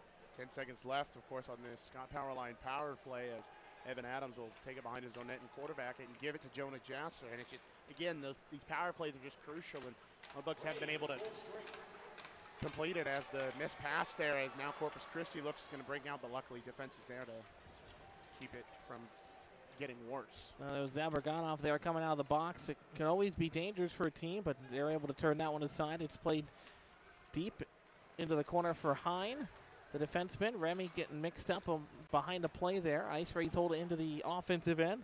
At the blue line, it's Swift. Tries to feed it across. Slides it to the left point. That one is shot off the side of the net. Rebound comes back out. Hodges has to play it. Back up top for the Ice Rays offensive end to the left circle. And Wolf Talby gets a piece of it, just enough to get it over the line, as Barrett got a touch as well. Ice Rays bring it back in quickly, though. High slot, they have it. Down the slot, getting knocked off the puck, and there's another delayed signal and a whistle as Corpus Christi had the puck. Of course, a penalty coming on the Bugs, but that will bring us to a media timeout. 13:23 left in the second. Ice Rays up 2. They head up a man on the other side of the break. You're listening to Mudbugs Hockey on NATV and the Mudbugs Audio Network. Hey, Mudbug fans, this is Duncan Welker with the Shreveport Mudbugs. DeFata and Associates Investigative and Risk Analysis Services has been conducting professional and private investigations for over 20 years. They offer both a full range of services to both businesses and individuals. Whether you need an investigator for a personal matter like a child custody case or suspect an internal theft problem within your business, DeFata and Associates can get you the information you need. Call Jerry and the team today at 318-635-9944 to talk about your case, or visit them online at defatapi.com. Shreveport Mudbugs hockey is brought to you by our friends at Johnny's Pizza House. Let's share a slice of the best pizza in town, as well as by Coors Light. Made to chill. Zach Grant, Duncan Walker back here. 13:23 left in the middle frame. Bugs down 2, and now a penalty to Gabe Lopez Corsi for interference. Sends the Bugs down a man. Yeah, it does. And of course, once again, we go on this first choice personnel penalty kill, Zach, and it just, well, like I said, an unnecessary shining, I guess. I feel like I might be getting my analogies mixed up, but you know what? What I'm trying to say is it's necessary, but it's something you want to avoid if possible. So here we go. 13:23 left. Face off to the left. And it's one back to the blue line by Corpus Christi. Shot there in the slot. Rebound. That was dangerous right in front. It went through the skates, luckily, of Lowry. He's had a couple of really close calls tonight. This one's all the way down. He had that one off the post down here in the first, and then that one as well.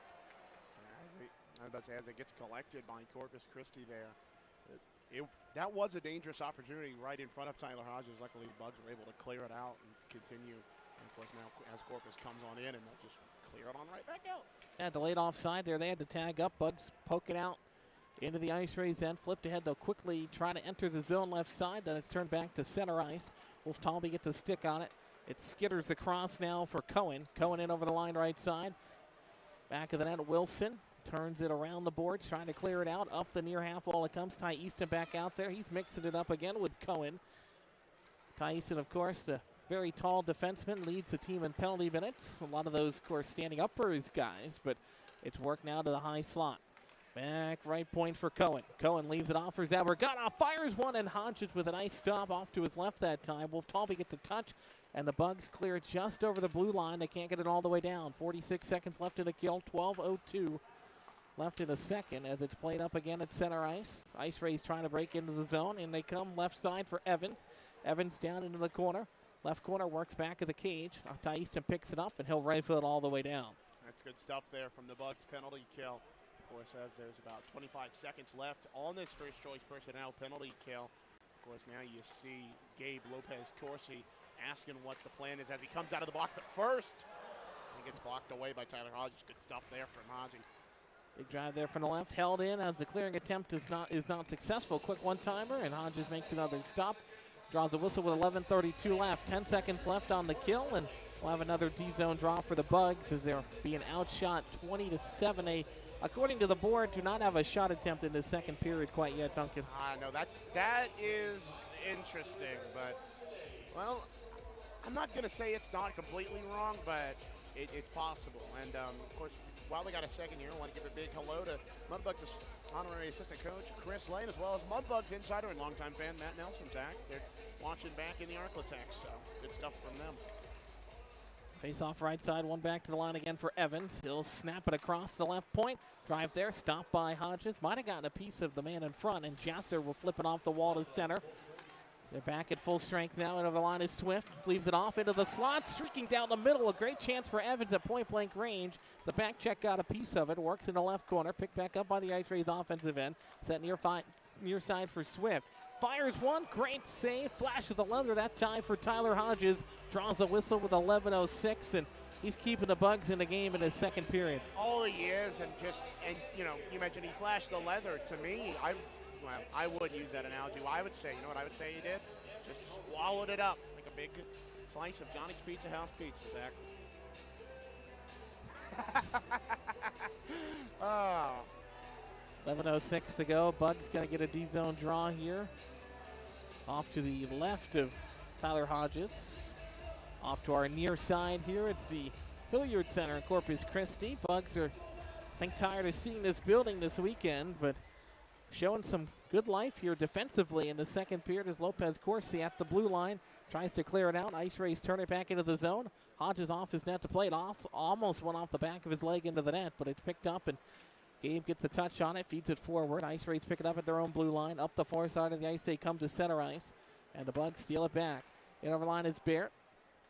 Knocked off the puck and sent into the boards with the puck squibbling out towards the blue line, but held in. Ball in the near half wall. 10:30 to go, second period. Flipped up the wall again for Case off the bench. Giveaway right in front. Big shot for Remy that time. That's turned aside, and Remy Pusateri not going to be the guy you're going to see a lot of goals as a solid blue liner, but he got a great chance there as Lopez Corsi gets knocked down trying to go to the bench. Goes off the Bugs all the way back to Hodges. He'll wrap it around the boards far side. Picked up again by Remy. He'll skate up the boards. Flips ahead. Touch pass for Gerhard. He thought he was offside, so he went to go tag up. Linesman said it was good, but the Ice Rays will bring it back the other way anyway. Three-player entry. And they come left side. Drive there. It got blocked off of the body of Remy. Of course, he's got a big frame out there to block those shots. And Corpus Christi gets it right back. Over the blue line again they come. Tadani takes a hit from Pusateri. Puck squirts free to neutral ice. Roberts picks it up. Roberts down the middle with speed. In over the line. Drops it off for Gerhard. Gerhard snaps one towards the net. That one off an Ice Ray in front. Into the corner it goes for Roberts. He'll backhand it up for Burnt. He gets a one-time shot back for Roberts along the half walls. It goes off an Ice Ray all the way down. Icing's going to be waved off. Barely got to the circles. Picked back up by John Burnt, the defenseman. He'll play it up ahead for Gerhard. Gerhard looks off to the right for Roberts. Drops it off for Gerhard in the slot. Back for Sakriski. Through the skates of Wilson, and here come the Ice Rays' potential 2-on-1. They can't get it developed, and they have to waste a delayed offsides there as the Bugs will stave off that attempt. 9:10 to go. Wilson drops it back up the middle of the ice for John Burnt. Carves through the middle circle and over the line. Drops it off for Gerhard. Gerhard from the top of the left circle drive. One-time rebound. Spinning down to a knee was Roberts. Got a decent chance that time. That one's turned aside as well.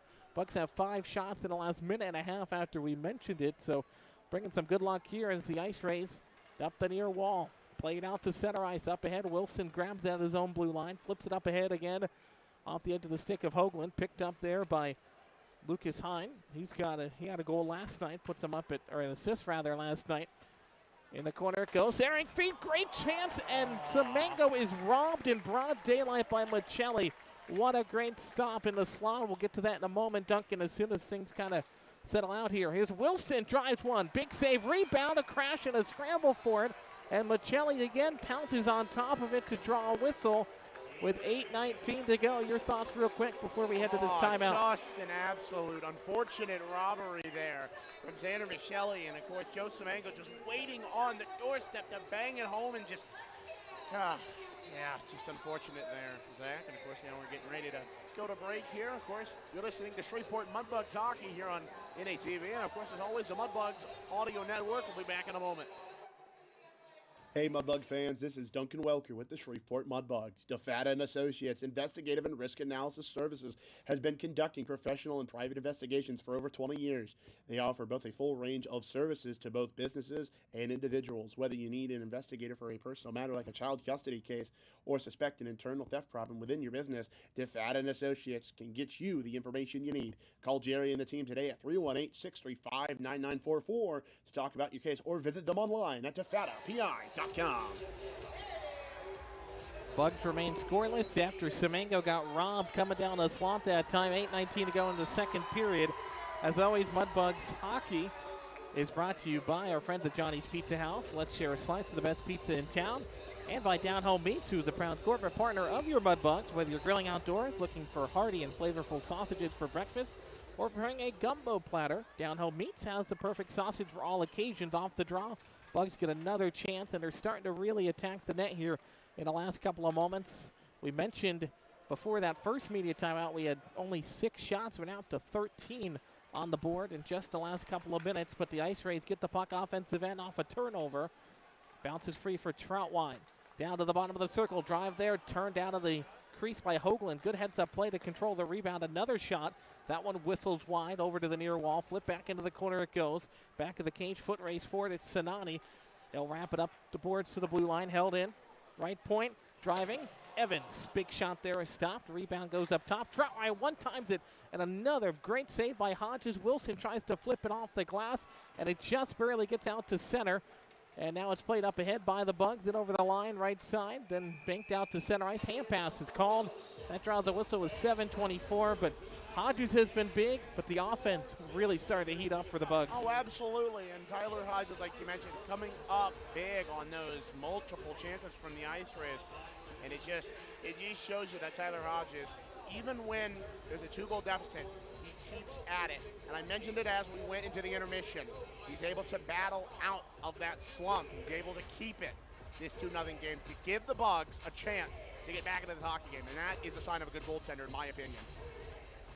Now Hodges, of course, the first commit of the year for the Mudbugs, heading off to Dartmouth to continue his college career. He played in the OJHL in 2024 in the playoffs and a .947 save percentage in 17 games played there, and really helped him on the playoff push. Here's Simons, gets tripped up along the wall.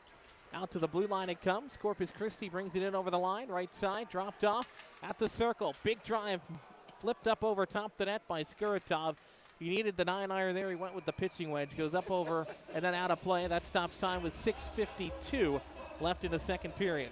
Oh, that's a heck of a goal for offense there, Zach. But, and of course, there's several members of this Mudbugs team who would appreciate that. I know Vinny Giulio comes to mind as a big golf guy. Several others, but yeah, no, that shot just went up high and wide, and yeah, so that's interesting. As the faceoff will come out, look like, yes, it will, to the right of Tyler Hodges, and so 6:52. Let's see what we got left here, Zach. Offensive zone draw for the ice race. Pusateri will control it, flips it up to the blue line, and it's gloved down, but they'll say it came out, so that is an offside whistle. So we'll get a neutral zone draw after just a couple of seconds there, but again, it's so tough to watch a game like this for us, Duncan, because the Bugs have had their chances, but Maselli has just been so good in net. He really has, and well, that's all I'll say on that front, Zach. He really has been. Easton tries to flip it out of the zone. It's held in and dumped in on a one-time dump by Lowry. Wrapped around the board's far side. Barrett picks it up along the Bugs blue line. Up ahead for Tremblay. Tries to poke it around the defenseman. He gets set off a screen, though. Wrapped around the end boards, it comes to the near side. Ice Rays track it down, defensive end, trying to flip it out of the zone. Bugs hold in, trailing by 2. Now it comes out over the stick of Reed out to center. Picked up by Ty Easton. That's the deep pair out there now. Easton was an extra forward last night, but going back to his natural position as this puck from Lopez Corsi on the clear trickles on net, and that'll draw a whistle with 6:12 to go in the second. It will, and, you know, admittedly, I was a little caught off guard. I was hoping Gabe was able to grab that puck for that chance, but it just, just rolled onto the net. But that's not to say, though, I will say that was a great effort by Mr. Gabriel Lopez Corsi to get on in there as quick as he did and try to get that effort. Of course, the faceoff now will come out to the right of one Xander Micheli. So we'll have to see what's left as Christi gets kicked out of the faceoff. I threw them both out, which is... Wow. Or no, okay, the Ice Rays thought they were getting thrown out. Now we're all set back. Gerhardt in to take it now for the Bugs left side. And he went it back to the blue line for Case. Case toes the line. That shot deflected up into the netting and out of play. So we're going to do it again from the same spot with 6:07 to go into second. But, yeah, that's something we've seen a lot tonight, Duncan. Last night we had a bunch of clean face-offs. So far tonight we've had a lot of centers getting tossed out of the draw. I know. It's almost like a false start. Remind me, that's 5 or 10 yards in football. 5. 5, Five okay. yards. Okay. I called it 10 yards last night, I remember. You did. You absolutely did. But Sakrisky wins the draw again. Roberts feeds one towards the net. Sakrisky forces a turnover, splits the D. Lost the puck into the corner, gets it back for a moment. Ice Rays will flip it out as Roberts going in for a hit, gets knocked down himself. Flipped up the wall. Case will trap it in his skates. 5-car pile up, but it goes out to center ice, and it's picked up by Jeremiah Roberts back to his own blue line. He'll corral it. Work into the zone, fakes to leave off. Now he'll bring it over the blue line, down the middle of the slot. Deeks around one defender, couldn't make the second one miss though, as the puck squirts free. Back out to center it comes. Ice Rays played ahead. Reed will slap it off the wall on his own blue line. Out to center it comes again. Ice Rays and Bugs in a good battle here as Roberts in over the line. Bugs trail by 2, 5.5 to go. Intercepted, turned back to neutral ice by Corpus Christi once more in the center circle. It's battle 4, comes over near the benches. Roberts gets tangled up and sent the cross check the way of Nehring. And now right in front of the benches, we've got a lot of drama going on as we have an injured, or a slow to get up Bug, and a delayed penalty upcoming as Hodges will streak off to the bench, touched up.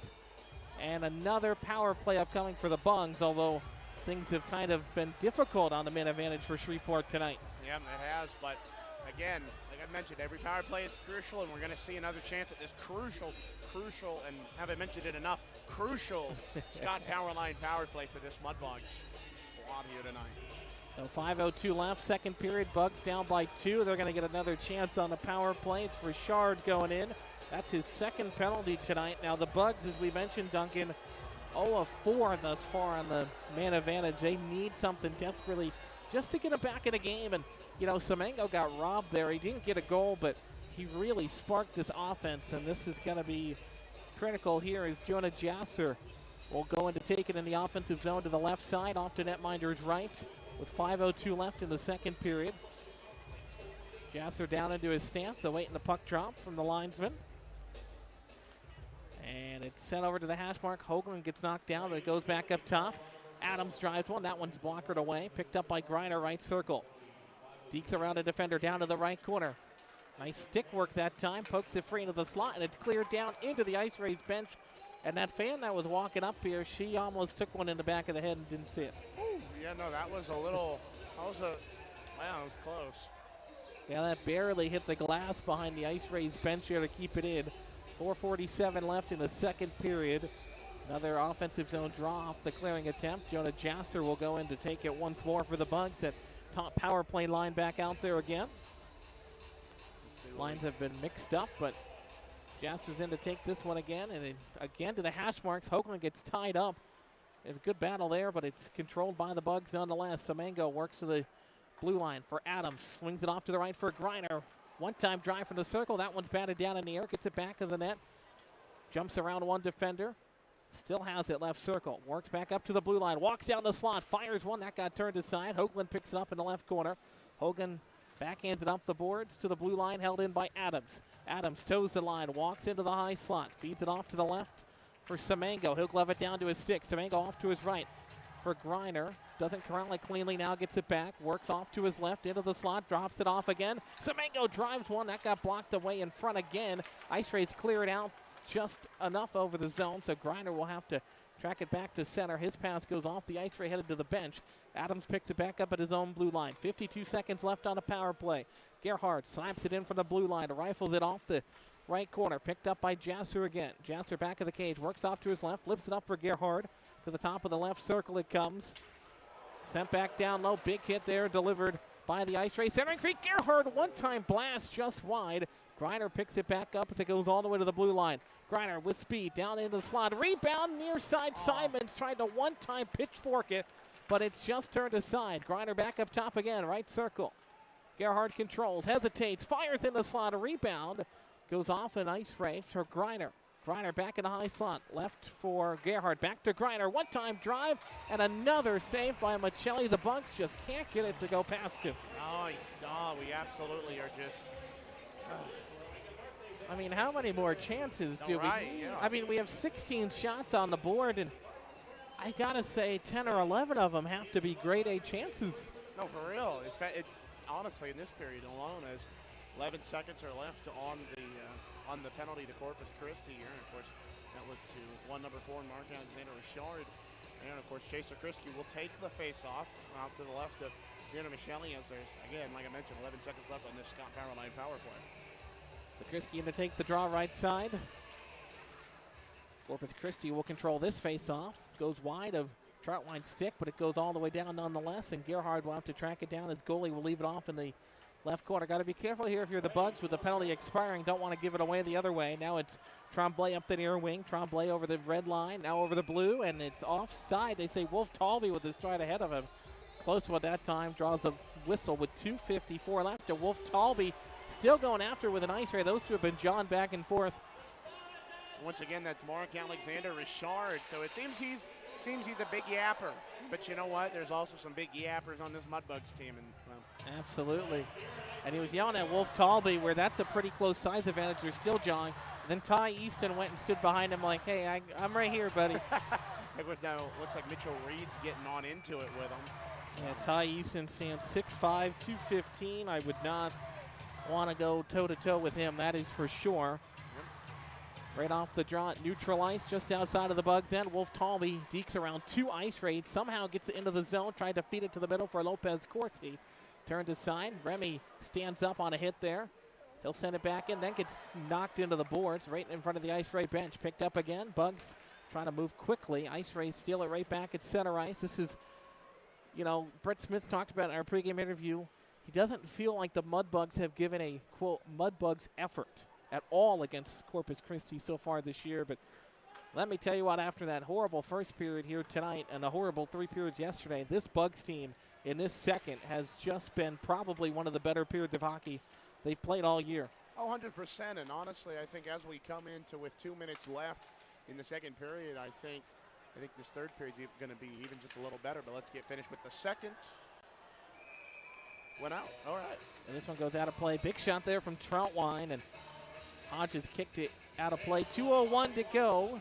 Second period, 2-0 Ice Rays with the lead. Mudbugs have had so many chances down there. Michelli has just been killer thus far. The Bugs, I mean, there's not much in this second period where you can really look at it and say, you know, we didn't play very well. They are just, I mean, seriously. I mean, I know I came in November and haven't been here for all 34 prior games coming into tonight, but this is seriously the best they've looked all year as the face-off is tied up along the wall. Minute 55 to go in the second. 4-player battle there. Wilson jabbing at it. He's got Hoagland helping him out. Wilson works it free to John Burnt back of the cage. Slams on the brakes. Works off to his right. Now slams on the brakes the other direction. Poked away from him. Giveaway right in front. Luckily, though, it goes over Corpus Christi stick. Out to Jasser at neutral ice. Picked back up as delayed offside. They'll tag up. Burnt snaps it across. And now they'll settle it down below the goal line. Fed up to the blue line. Trying to clear it out as the Bugs. Semengo overskated it at first. Got it back to center ice. Jasser flips it up ahead. Foot race for it. Down low. Bugs with an offensive end. That one goes off the back of the cage. Hoagland tried to feed it towards the net. Michelli didn't see it. Now he'll glove it down right in the slot, and Hoagland pushes it wide of the net to the far side. Along the half wall it goes for Wilson. Wilson, he's got a imposing frame as well. There's a couple of the D-men. This one icing waved off as it was tipped. Corpus Christi won the race anyway. That one goes off the side of the net. 57 seconds to go in the second. Wilson backhands it up the far wall. Picked up by Semengo. He's got speed. Flips it up ahead for Sakriski. He works around the D. Tried to spin it to the slot. Nobody was home. Now it's corralled by Jasser. He'll turn and fire one from the left hash marks. That one's blockered aside as well. Flipped out to center ice. Picked up by the Ice Rays once more. Lowry has it stolen away. Bugs bring it in. It's Gerhard. Gerhard looks and hesitates through the D, trying to feed it to the trailer to Christi. That one goes wide of his stick, deflects over to the far wall, towards the net. Michelli gets a stick on it, 25 seconds to go. Flipped up the wall, Ice Rays get it out to center ice. At the center circle it's played for, picked up by the Bugs. Sakriski there trying to dodge the defender, but it's turned over. Ice Rays into the offensive end. Reed gets it back of his own net, works below the cage, and tries to flip it off the top of the glass. It stays in play. 7 seconds to go. Bugs have time for one last rush. Sakriski off to the right for Gerhard. He'll flip it off the wall over the blue line. Held in by Sakriski, but that's going to do it as the clock runs out, and we're 2/3 of the way home. The Ice Rays have a 2-0 advantage after the 2 goals in the first, but you got to be happy with that second period effort for the Bugs. Oh, absolutely. Second period effort from this Bugs team is something to be proud of. And you know, like I mentioned, when there was about 2:01, 2:02 left in this period, I feel like the third period just going to be just that. I think just a little bit better than that. But, of course, we'll have to wait and see in about 22 minutes for this intermission frame. But, yeah, I think it's going to be a good thing this third period. And, well, of course, here on the Sonic Drive-In Second Intermission Show, my conversation, once again, with Zach Wilson. Of course, Zach Wilson has been showing some great effort. And, of course, this is his first set of games with the Mudbugs. Of course, after playing both with the Sudbury, almost called them the Sudbury Blueberry Bulldogs, of course, from the popular TV show Shoresy, but that's not what they're, Sudbury Wolves, and, of course, the Saginaw Eagles there in the Ontario Hockey League. And speaking of teams around the hockey world, of course, Cason Musket and his family. Of course, Cason going to Michigan over this week, really. And of course, they just won their game 7-4 against Notre Dame, and at least looking on their roster. He did not play. I looked in the first intermission to see if he was going to be in the lineup. I know Muskie talked about it might, but nonetheless, a big weekend for Michigan. They won both games, and as I tweeted out earlier for some of you that might have seen it, I can't root for Michigan. I just can't do it. I'm glad Case is getting a chance to play, but I cannot root for the Blue and Maize. I just can't do it. Well, you know what? I think my mother would have to agree with you on that. I mean, she's glad for Kaysen. She's glad for the entire Musket family, but I know the Blue and Maize not her favorite. But, you know, and at the end of the day, though, we're proud of Kaysen Musket. And, of course, we're proud of the entire Musket family for, you know, being this anchor that Mudbugs hockey has needed ever since the time off that the franchise took in 2011. And, well, at the end of 2011, I should add. But what matters is proud of the Musket family, and of course, proud of Kaysen over there at Michigan. But, of course, here in Corpus, 2-0 Ice Rays. But, like I said, third period action is going to be fun, Zach. I can just feel it. I don't know what it is. I can just feel it. Absolutely. We'll take a timeout as the action down on the ice with musical chairs on ice. That ought to go well. Oh, yeah. But nonetheless, Ice Rays up 2-0. We'll recap that second period on the other side. You're listening to Mudbugs Hockey on NATV and the Mudbugs Audio Network. Duncan Welker with the Shreveport Mudbugs. DeFata and Associates Investigative and Risk Analysis Services has been conducting professional and private investigations for over 20 years. They offer both a full range of services to both businesses and individuals. Whether you need an investigator for a personal matter like a child custody case or suspect an internal theft problem within your business, DeFata and Associates can get you the information you need. Call Jerry and the team today at 318-635-9944 to talk about your case, or visit them online at defatapi.com. Hey, Mudbug fans, this is Duncan Welker.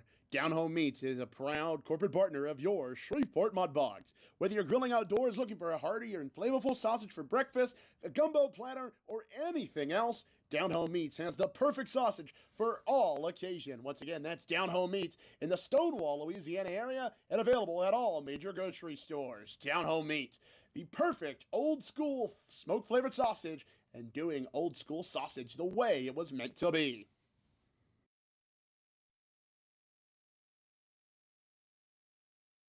Are you planning a group night at the rink?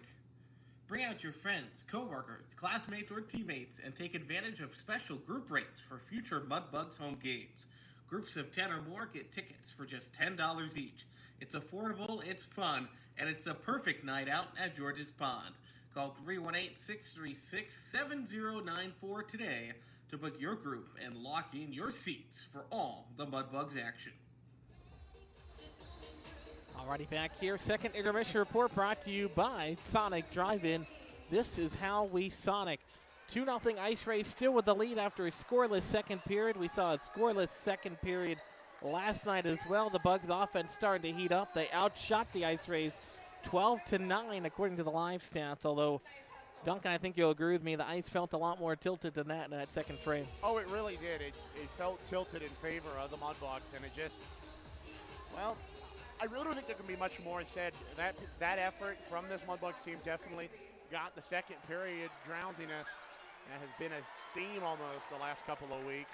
Almost out of it, at least as far as we know. But what matters is right now, that second period drowsiness on. So.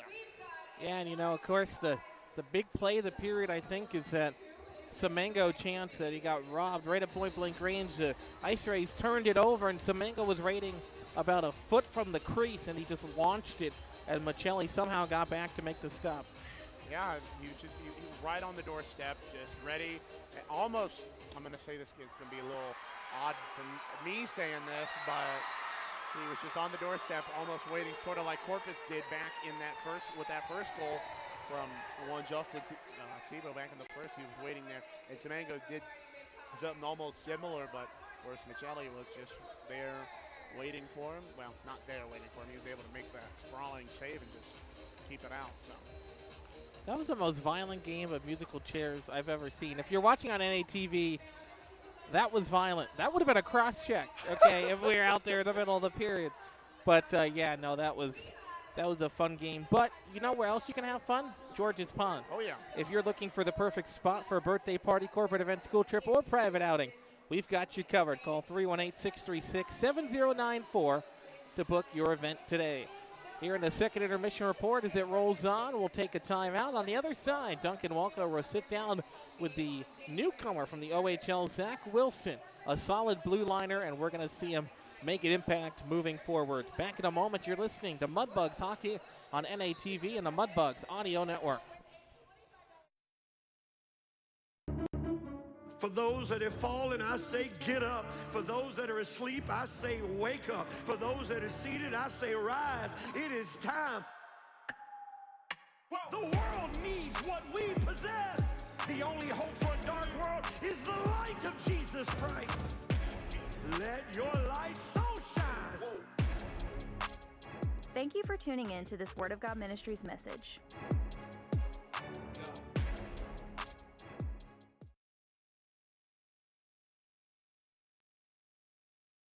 Hey, Mudbug fans, if you're looking for the perfect spot for a birthday party, corporate event, school trip, or any other private outing, just call us at George's Pond here at Hirsch Coliseum at 318-636-7094 to book your event today. Once again, that's 318-636-7094 here at George's Pond inside Hirsch Coliseum.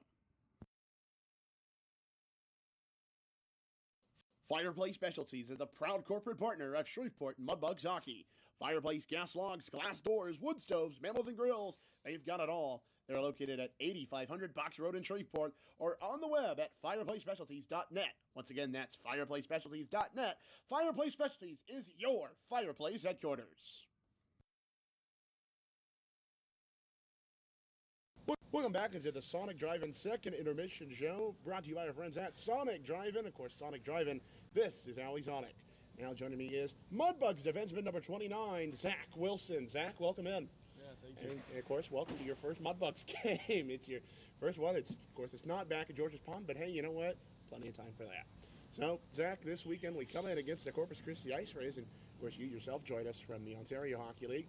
Last coming from the Sudbury Wolves of the Ontario Hockey League. And so, first thing I have to ask, with this being your first game, but obviously you've been able to see some of the South Division action, what do you think are some of the main differences in the Ontario League of play versus here in the North American Hockey League South Division?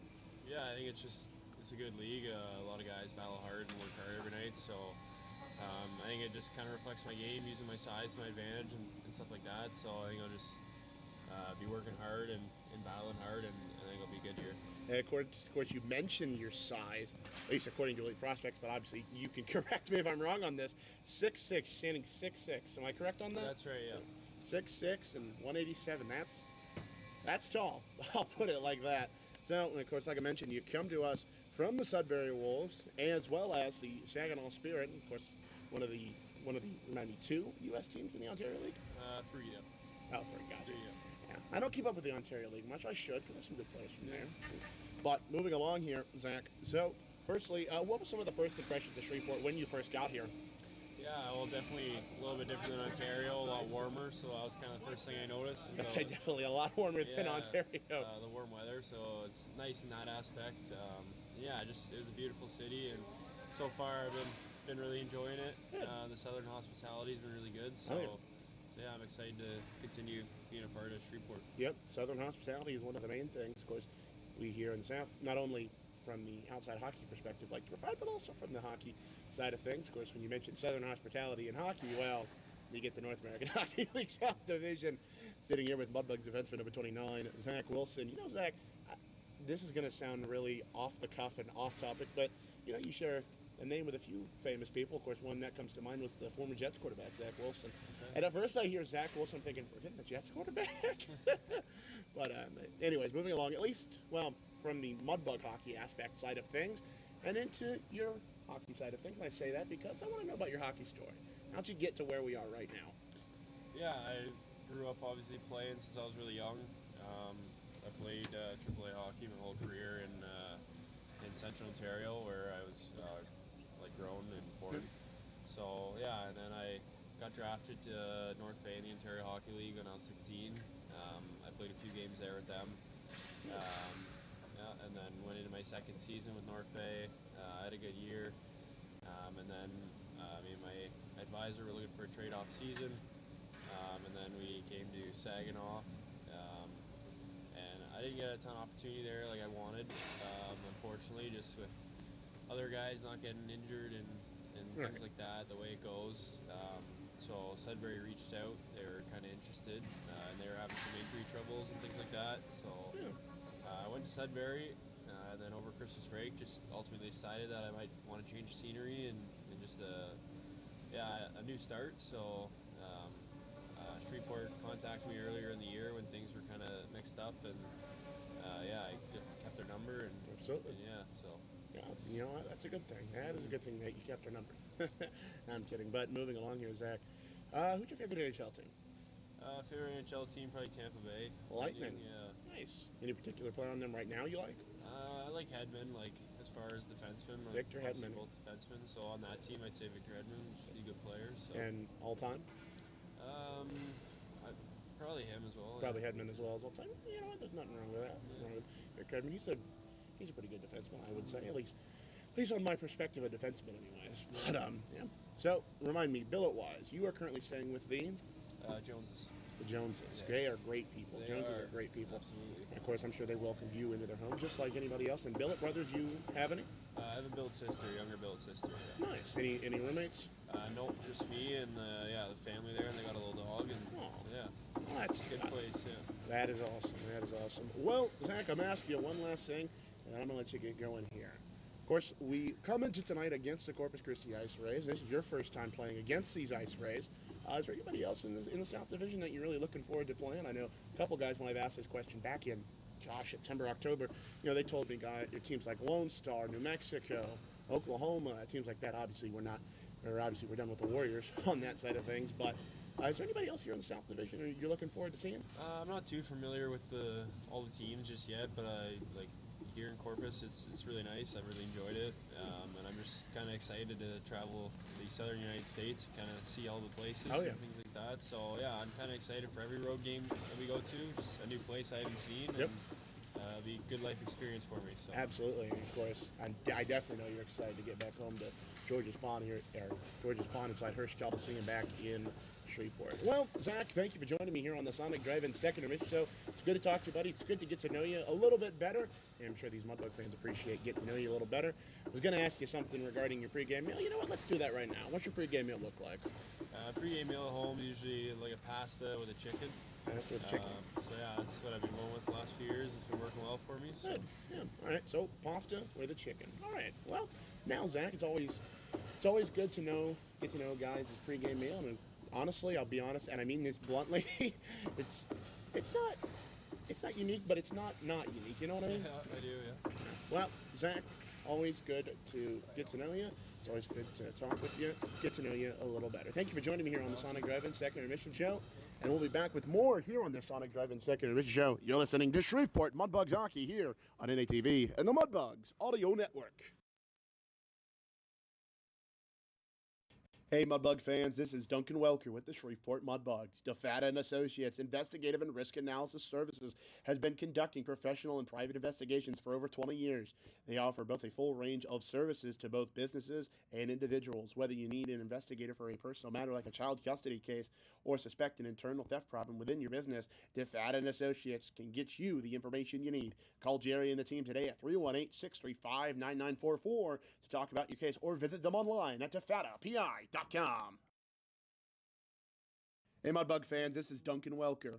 Down Home Meats is a proud corporate partner of your Shreveport Mudbugs. Whether you're grilling outdoors looking for a hearty or flavorful sausage for breakfast, a gumbo platter, or anything else, Down Home Meats has the perfect sausage for all occasion. Once again, that's Down Home Meats in the Stonewall, Louisiana area and available at all major grocery stores. Down Home Meats, the perfect old school smoke flavored sausage and doing old school sausage the way it was meant to be.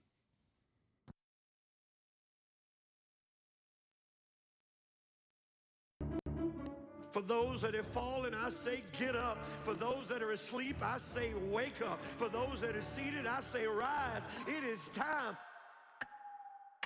The world needs what we possess. The only hope for a dark world is the light of Jesus Christ.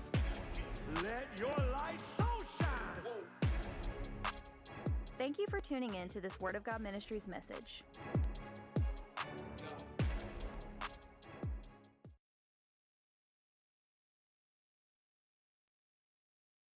Hey, Mudbug fans, if you're looking for the perfect spot for a birthday party, corporate event, school trip, or any other private outing, just call us at George's Pond here at Hirsch Coliseum at 318-636-7094 to book your event today. Once again, that's 318-636-7094 here at George's Pond inside Hirsch Coliseum.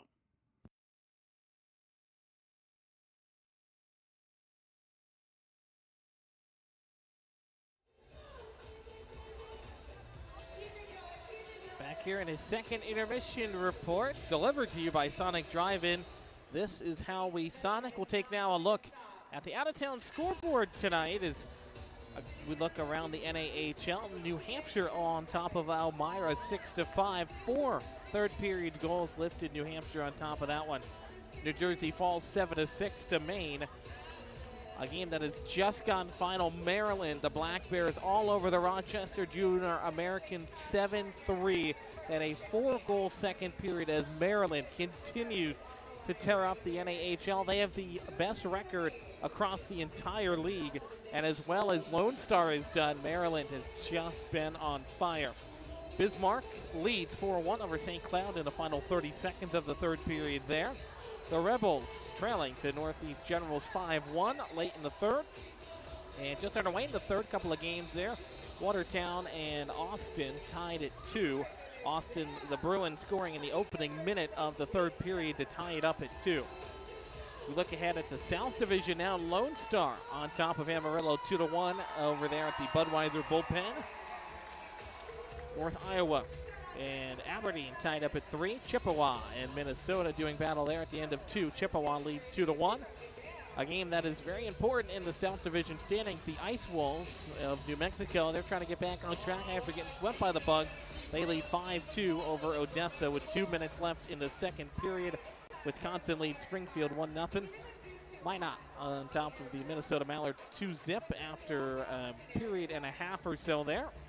El Paso and Oklahoma just underway after period number 1. El Paso, the Rhinos on top 1-0. It's Ian Costomo with the opening goal midway through the first there. Shots are 10 apiece in that game. And one game still yet to get underway. Janesville and Fairbanks out in Alaska, 7:30 Alaska time. Now the look around the NAHL. Now we'll get a look at our professional scoreboard by way of the NHL here tonight. A couple of games in action across the National Hockey League. 14 games in total.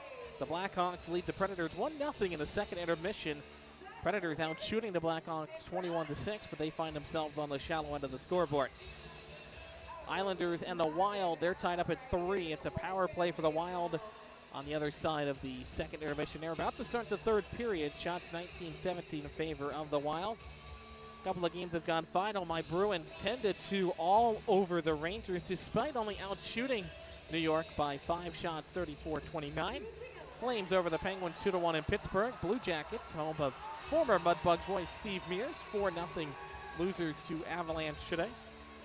In overtime, the Sharks on top of the Stars 5-4, and the Sabres beat the Ducks 5-3. Maple Leafs and Canucks have also gone final. Toronto getting the big home win over Vancouver 5-0 despite being outshot. Red Wings all over the Canadiens 4-0 as Montreal continues to struggle. Panthers fall to the Senators, or defeat the Senators rather, 3-2. Lightning Flyers in Philadelphia. Lightning victors in that one 7-2. And the Kraken fell to the Hurricanes 3-2 in Carolina. A couple of games yet to even start in the NHL. There's 2 of them. The Kings are traveling to Edmonton, to Alberta, one of the provinces, since that's the theme of our broadcast today. The Oilers hosting the Kings at 10 o'clock Eastern, and the Golden Knights will play host to the St. Louis Blues over in Nevada. That game's also underway at 10 o'clock Eastern. We'll step aside one final time on the second intermission show, delivered by Sonic. And third period action coming up on the other side of the break. NATV and the Mudbugs Audio Network. Hey Mudbug fans, this is Duncan Welker with the Shreveport Mudbugs. DeFata and Associates Investigative and Risk Analysis Services has been conducting professional and private investigations for over 20 years. They offer both a full range of services to both businesses and individuals. Whether you need an investigator for a personal matter like a child custody case or suspect an internal theft problem within your business, DeFata and Associates can get you the information you need. Call Jerry and the team today at 318-635-9944 to talk about your case or visit them online at defatapi.com. Hey Mudbug fans, this is Duncan Welker.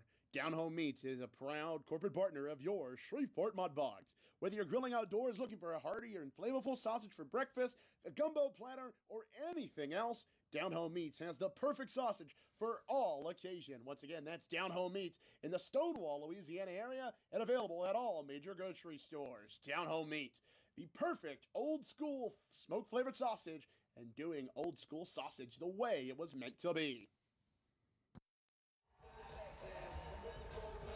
Alrighty, Zach Grant back with you, about to start the third period. Duncan Welker had some equipment duties to go help out with, so he will not be with us for the time being. He might come back up a little bit later on, but right now I'll be taking on solo as we start the third period here. We'd like to remind you the third period, as always, powered by Delta Utilities. Know what's below. Call 811 to locate buried utilities at least 2 days before digging any projects. Delta Utilities, know what's below. Mudbugs trail 2-0 to the Ice Rays as we start the final 20 minutes of this game. And again, we talked about it after the second period concluded. That was one of the better periods the Mudbugs have played all season long. And they outshot Corpus Christi 12-9, but the ice was flipped much more in the Mudbugs' flavor. They spent a lot of time in the offensive end, but now they're going to have to overcome a 2-goal deficit trying to avoid getting swept here in Corpus Christi. As the crowd on their feet, Faith and Family Night here tonight in Corpus Christi. Of course, we'll have our Faith and Family Night coming up in a couple of weeks at George's Pond. Make sure you can go on mudbugshockey.com or call the office 318-636-7094 to get your ticket today. The puck is down. We're underway in the third period. The Ice Raids control that face-off. It's Maruna who had the second Ice Raids goal, following up Tebow. Gets a shot on net there from the center red line. Into the corner it goes. John Burnt tracks it down, flips it through the skates of Hoagland, wrapped around the board to the far side. Zach Wilson, the OHL newcomer, 3 years. The OHL had a big season last year as that one stopped and turned aside. Spent time with Sudbury and Saginaw. In over the line comes Wilson. He'll dump it in. Back of the cage. It's picked up by the Ice Rays. It's Skuratov with it. Flips it up the far wall. Now back near side for Troutwine. Off of the bench. Simon steals the puck away. Troutwine will turn and fire it out to center, and it goes up into the Ice Rays bench. We'll get a stoppage. Offensive zone face-off upcoming here for Corpus Christi. With 19:16 to go, just 44 seconds gone in this third period. Mudbugs rather trying to overcome this 2-goal deficit. They had a great second. Got a couple of shots. Michelli's been big in net for the Ice Rays. Michelli coming into the game with an .889 save percentage, 3.33 goals against, 6.8 1-0 record. But my goodness, he's been playing lights out tonight. Griner will turn and fire one to keep it in, and it's a high glove stop for Michelli, who reached behind him. That puck was sailing wide over the net, might have even gone out of play, but he chooses to make the stop, and he'll hang on for a whistle. With 19:07 to go in the third, another offensive zone face-off coming up here for the Bugs. Hey, Mudbugs fans, if you're planning a group outing, ask about our group rates for future home games. Groups of 10 or more get tickets for just $10 each. Call 318-636-7094. Book your group today. Lots of home games remain, including our Faith and Family Night. I also have Mardi Gras weekend coming up. The next home games for the Bugs will be those two games, January 23rd and 24th at George's Pond. Facing off against the Lone Star Brahmas, who continue rolling on in first place. Bugs have it defensive end. Wolf Talby spins it back in the corner for Pusateri. He snaps it quickly across. Up ahead now come the Bugs. Griner into the line, drops it off. Back for Griner, bottom of the left circle. That one's flipped up over the net. Comes back out to center, picked up by the Ice Rays, brought in over the line by Skuratov. Skuratov fires one towards the cage. That one's blocked or to side. Skuratov still in search of his first points this season. As Owen Case stands up to a check there. That'll be much to the delight of the bench. As it's played up by the Bugs again. Griner knocked off the puck at center. Simons will backhand it deep into the zone. Wilson off the bench will Send it across for Owen Case. The deep pair out there now. Case flips it up the wall for Gerhard. Gerhard to Christi over the center logo. And offside. Gerhard with half a stride ahead. That'll draw whistle 2 minutes, or just about 2 minutes into the third. 2-0 Ice Rays with the lead. They scored at the 9:40 mark of the first period. It was Tebow netting the goal for the Ice Rays, his 7th of the season. Barichka, the former Bug, and Neering got the assist there. And then Maruna followed that up 14 seconds later to make it 2-0. That's been the only goals we've seen thus far. Ice Rays really didn't have very many chances in that second period. Bugs did, but Michelli's been able to stop it. Held into the zone. Nice play there by Sakrisky. Fed down low for Gerhard. Attacks towards the net. Streaks towards, and post comes off. So that'll draw a whistle. That one came off really weakly there. Barely touched it, did Michelli. So that'll help out the Bugs. That'll be an O-zone draw. And Corpus Christi rather is unable to change. So that'll help out Shreveport here as they'll keep the same line out there as well, though, except for Ryan Barrett comes back out there. But Sakrisky is in to take the draw for the Mudbugs. He'll feed it back to the blue line. High slot, big drive for Wilson. So that one was just a dress rehearsal. We'll try it again with 17:45 left in his final frame of the weekend here against Corpus Christi. Bugs hit the road again next weekend, headed to El Paso to take on the Rhinos. Rhinos leading 1-0 in their game so far tonight. And Bugs is trying to salvage a couple of points here this weekend, trying to come from a 2-goal deficit, and now another center gets thrown out of the draw. We've seen that way too much tonight. So Gerhard in to take it for the Bugs. Offensive end tied up off of the draw. Corpus Christi controlled for a moment, but Barrett gets it back. Feeds it to Gerhard. Through the crease it goes. Deflects over to the near half wall. Big hit delivered there on Sakrisky. That looked like it could have been interference because he was trying to get to the puck. Nonetheless, it's played out all the way down, and Hodges will glove it down and swallow up the rebound for a whistle with 17:28. And now we'll get a face-off down to our left as the Bugs move left to right in this third period. Bugs hitting 15, 13, 3, and 3 overall. Corpus Christi trying to catch them. They're only a few points back. Really the whole division except for Lone Star, who's far and above everybody else. The whole rest of the division is within a couple of points. There's a big drive from the circle. That one's turned aside by Hodges. Flipped over for Troutwine, who dumps it in. Sends a forearm shiver the way of Liam Wolf-Talby. Bugs have it. It's Ty Easton out there. Delivers the check. Flips it up ahead to the blue line. Turned and fired in. Bugs get it into the offensive end, but the Ice Rays played back of their net. Off the wall, Tremblay tried to paddle it to the middle. It's taken away, though, by the Ice Rays up ahead quickly. It's Sinani. Sinani down to the bottom of the left circle. Into the corner it goes. Ty Easton gets a stick on it. He'll flip it up the half wall. Back out to center ice. Troutwine feeds it across. Dumped in. Ty Easton tracks it down. Back of his own net. Off to his right. Up the near wall. Headband pass goes out to center ice. Ice Rays get a stick on it, and Lopez Corsi couldn't stay onside. That'll draw a whistle with 16:44 left in the third. Thanks to everybody for joining us. Matt Nelson, our insider, listening back in Shreveport. Also want to say hi to everybody else that's watching. I know Chuck Landry was watching last night. Out were the Kennedys. Hope they're tuned in this evening, either on NATV or the Mudbugs Audio Network.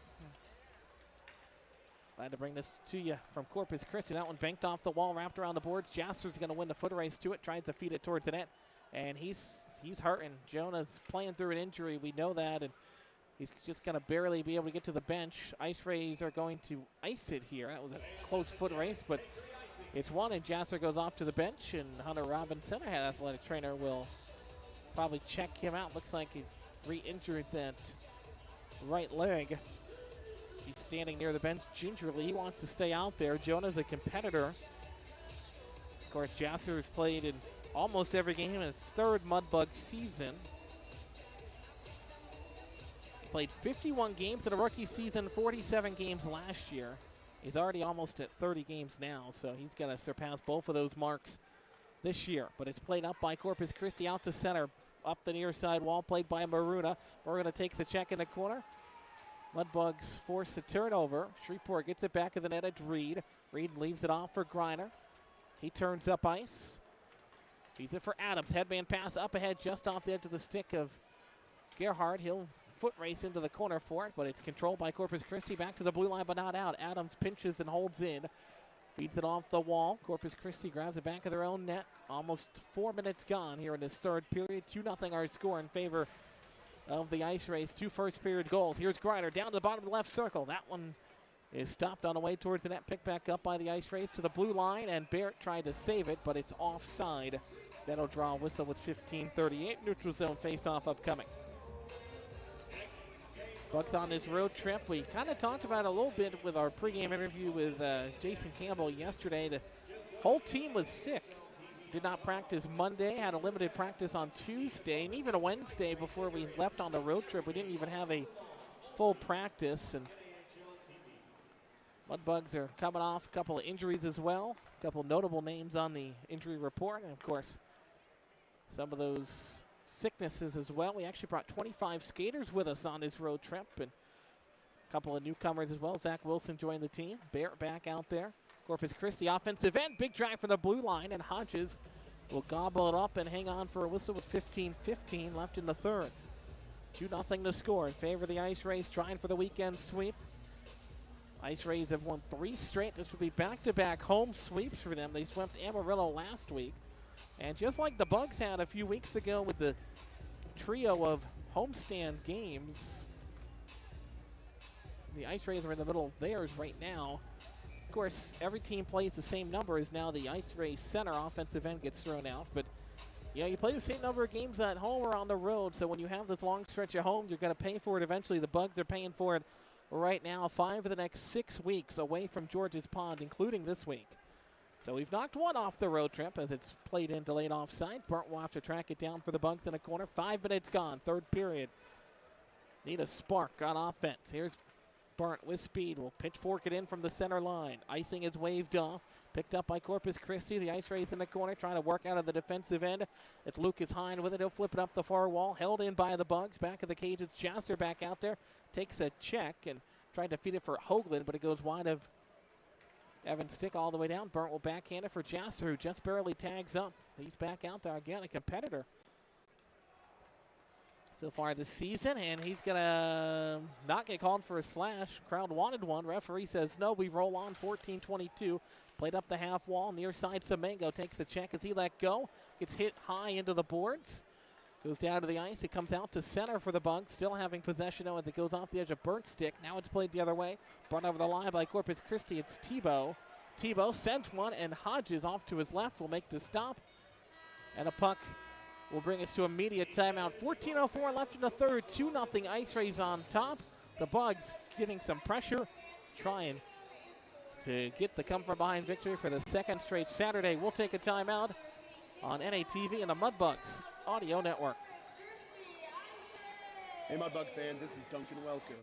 Down Home Meats is a proud corporate partner of your Shreveport Mudbugs. Whether you're grilling outdoors looking for a hearty and flavorful sausage for breakfast, a gumbo platter, or anything else, Down Home Meats has the perfect sausage for all occasion. Once again, that's Down Home Meats in the Stonewall, Louisiana area and available at all major grocery stores. Down Home Meats, the perfect old school smoke-flavored sausage, and doing old school sausage the way it was meant to be.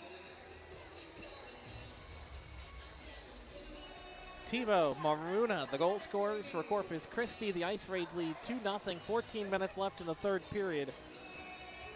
Port Industrial delivering the difference for Mudbugs hockey, locally owned and operated for over 50 years, providing format uniforms and facility services for your company. D-zone draw for the Ice Ray, or the Bugs rather. The center thrown off yet again. It's been way too many times this afternoon.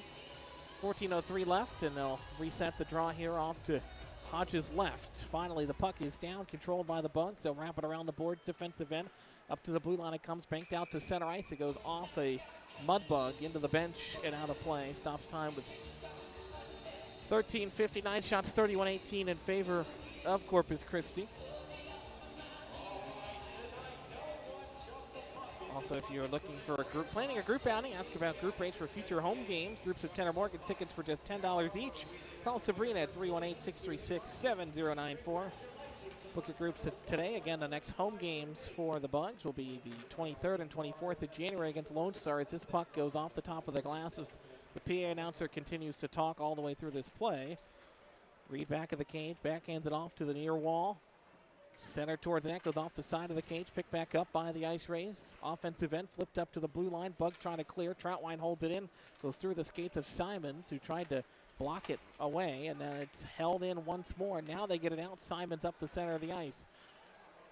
Gerhardt dumps it, or Griner rather, dumps it in. Back of the cage, played by Troutwine again. Right corner, defensive end, flipped up to the wall to center. Big hit there by Tremblay, using the size disadvantage to knock an Ice Ray down. Here's a big drive cut down the middle of the slot with Lowry. He's had a big game tonight. We didn't see him too much last night. Gets a stop there. Ice Rays hold it in the slot. Cutting towards the net. Shot there.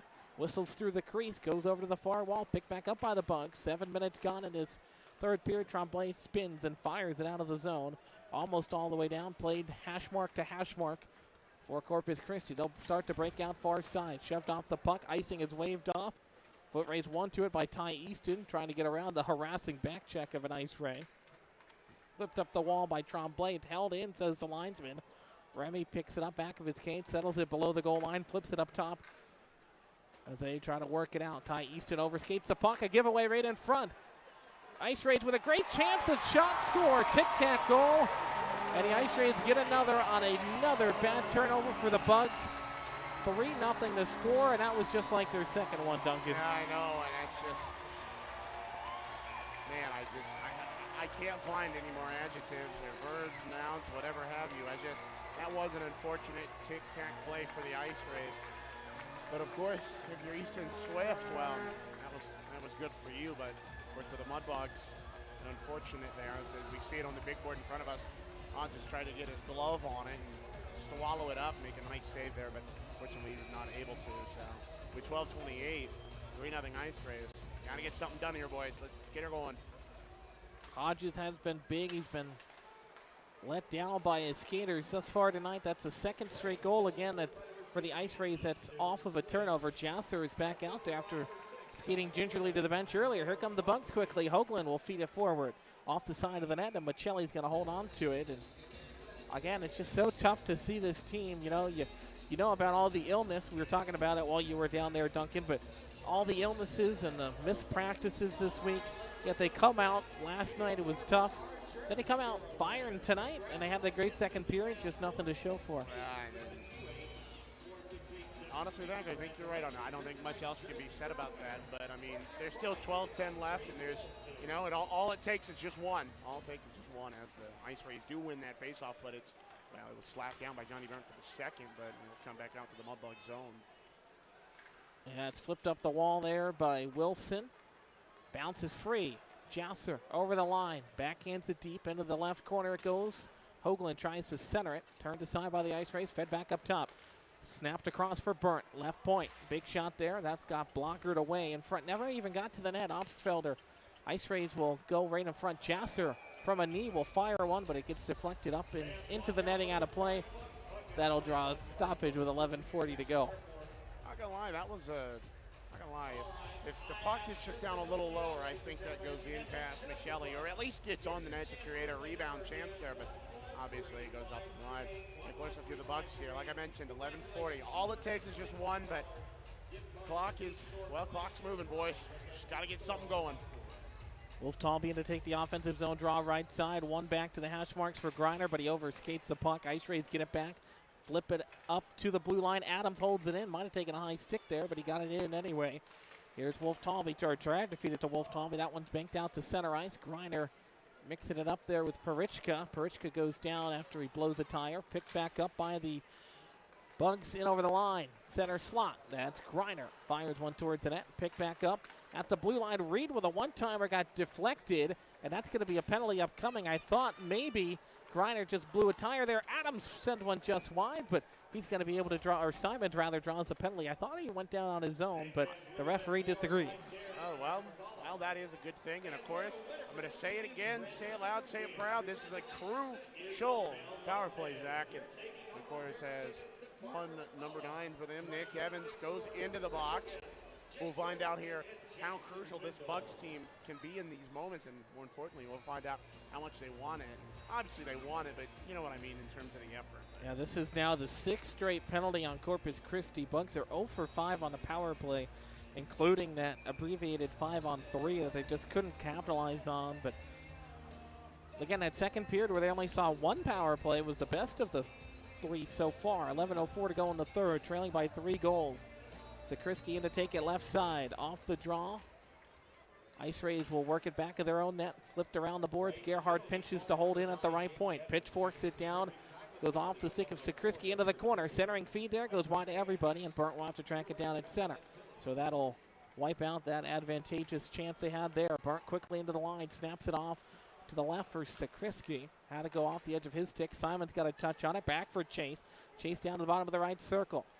Changes direction. Swivels again, down into the slot. Stolen away, Gerhard will stick it down at the blue line, hold it in.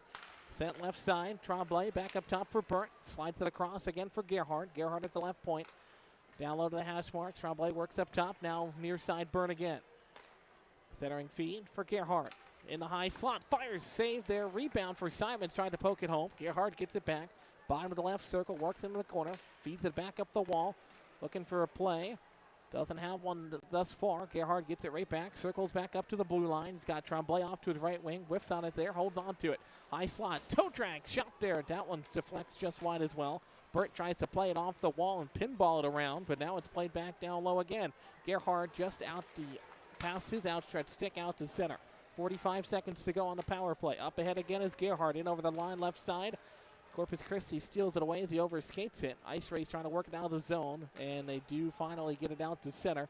Bugs track it back down, back to their own blue line. Sent across by Griner, far side. Bugs trying to play it forward. Corpus Christi gets it right back. It's Richard. Will dump it in. Haven't seen him in a while, and he's staring down. I think that's Griner at center there. Looked like Jonah Jasser there. Or Jasser, yeah, no, it is Jasser staring him down at center. Now up ahead, Semengo. Semengo across the blue line, drops it off. Jasser, high slot, that one's blocked away in front. Then he delivers a shiver towards Polipyuk, but it's played back for Adams. Swings it across far side as Polipyuk getting tangled up there with Jasser again. We're not used to seeing that much physical intensity from Jasser. He's just a goal scorer, but he's throwing the body around right now. And of course, with that injured leg as well, but he's still throwing it around out there. Oh, absolutely. And the thing is, you mentioned we don't see that much physicality. Oh, baby, trust me, there's plenty of physicality from the man from Woodlands, Texas, and obviously, like I mentioned last night, a lot of Texas-born hockey players here, so they obviously might have at least some familiarity with each other. So. Brought back in over the line for Lopez Corsi. He tries to dodge 2 defensemen. He's still battling for the puck back of the cage. He's tied up. Gabe's a player that plays with a lot of fire. We don't get to see him all in the lineup that often, but he's appeared in 16 games, and this one's cleared down. Wilson will track it. Penalty is over, by the way. We're back 5-on-5. 8:13 to go. Bugs trailing by 3, trying to work it back. Tremblay gets knocked down at center ice. Picked back up by the Ice Rays as it's played by Easton Swift. Swift had that last goal as it's played around for Remy now. He takes a check in the corner. Picked back up by Wilson. Far side, works it across for Barrett. Barrett hits the brakes at his own blue line, retreats back into his own end, leaves it off for Remy. He tried to feed it for Wilson. Those two aren't matched up, so Remy's got to track it back at the net again. Below the goal line, he plays it up for Barrett to the top of the circle. Back down for Remy in the corner. Remy slides it through traffic, but it's intercepted by the Ice Rays right in front. That was Sinani again, had a chance. Wilson gets hauled down by Sinani that time. Out to center ice it comes. Bugs have it. Stolen away by Corpus Christi. Bugs are on a change. Got to let everybody get off the bench before they play the puck. Now it's sent for Wilson. Far side looking for a play. Wraps it back around the end boards for Pusateri. I know you got to set something up, but you got to start going north here with 7 minutes to go, down by 3. Semengo plays it. Remy flips it up into the bench and out of play. That draws a whistle with 7:11. They just got to go north there, don't No, they really do. And, that puck, so it actually bounced off looked like the glove there of one number 24 for them. Of course, Jamil Obsfelder, I mispronounced his name, but it looked like it bounced off the glove of Obsfelder. And of course, as we go to break here, you're right, Mudbugs got to keep going north. They got to go north and just move forward. So you're listening to Shreveport Mudbugs Hockey here on NATV always. And as always, Mudbugs Audio Network. For those that have fallen, I say get up. For those that are asleep, I say wake up. For those that are seated, I say rise. It is time. The world needs what we possess. The only hope for a dark world is the light of Jesus Christ. Let your light so shine. Thank you for tuning in to this Word of God Ministries message.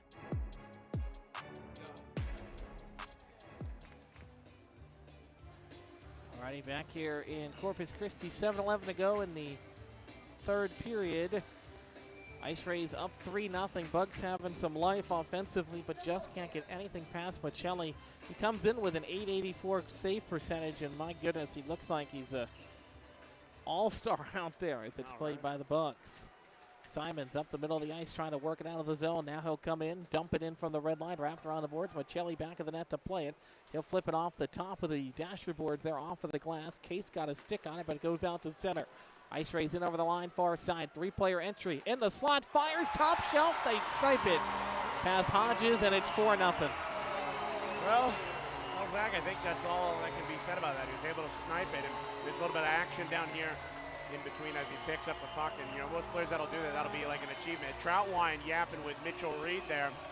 But yeah, just a snipe that's got right past Tyler Hodges. And now the question is, the game plan from here is, I think anything, just throw it on net, see what happens next. And of course, there's been a few times where the Mudbugs have been down like this, and well, they've been able to throw shots on net, create chaos, create chances. Of course, now as we see here on the big board, it just, like you mentioned, just sniped almost top shelf. Yeah, it probably was top shelf past Tyler Hodges.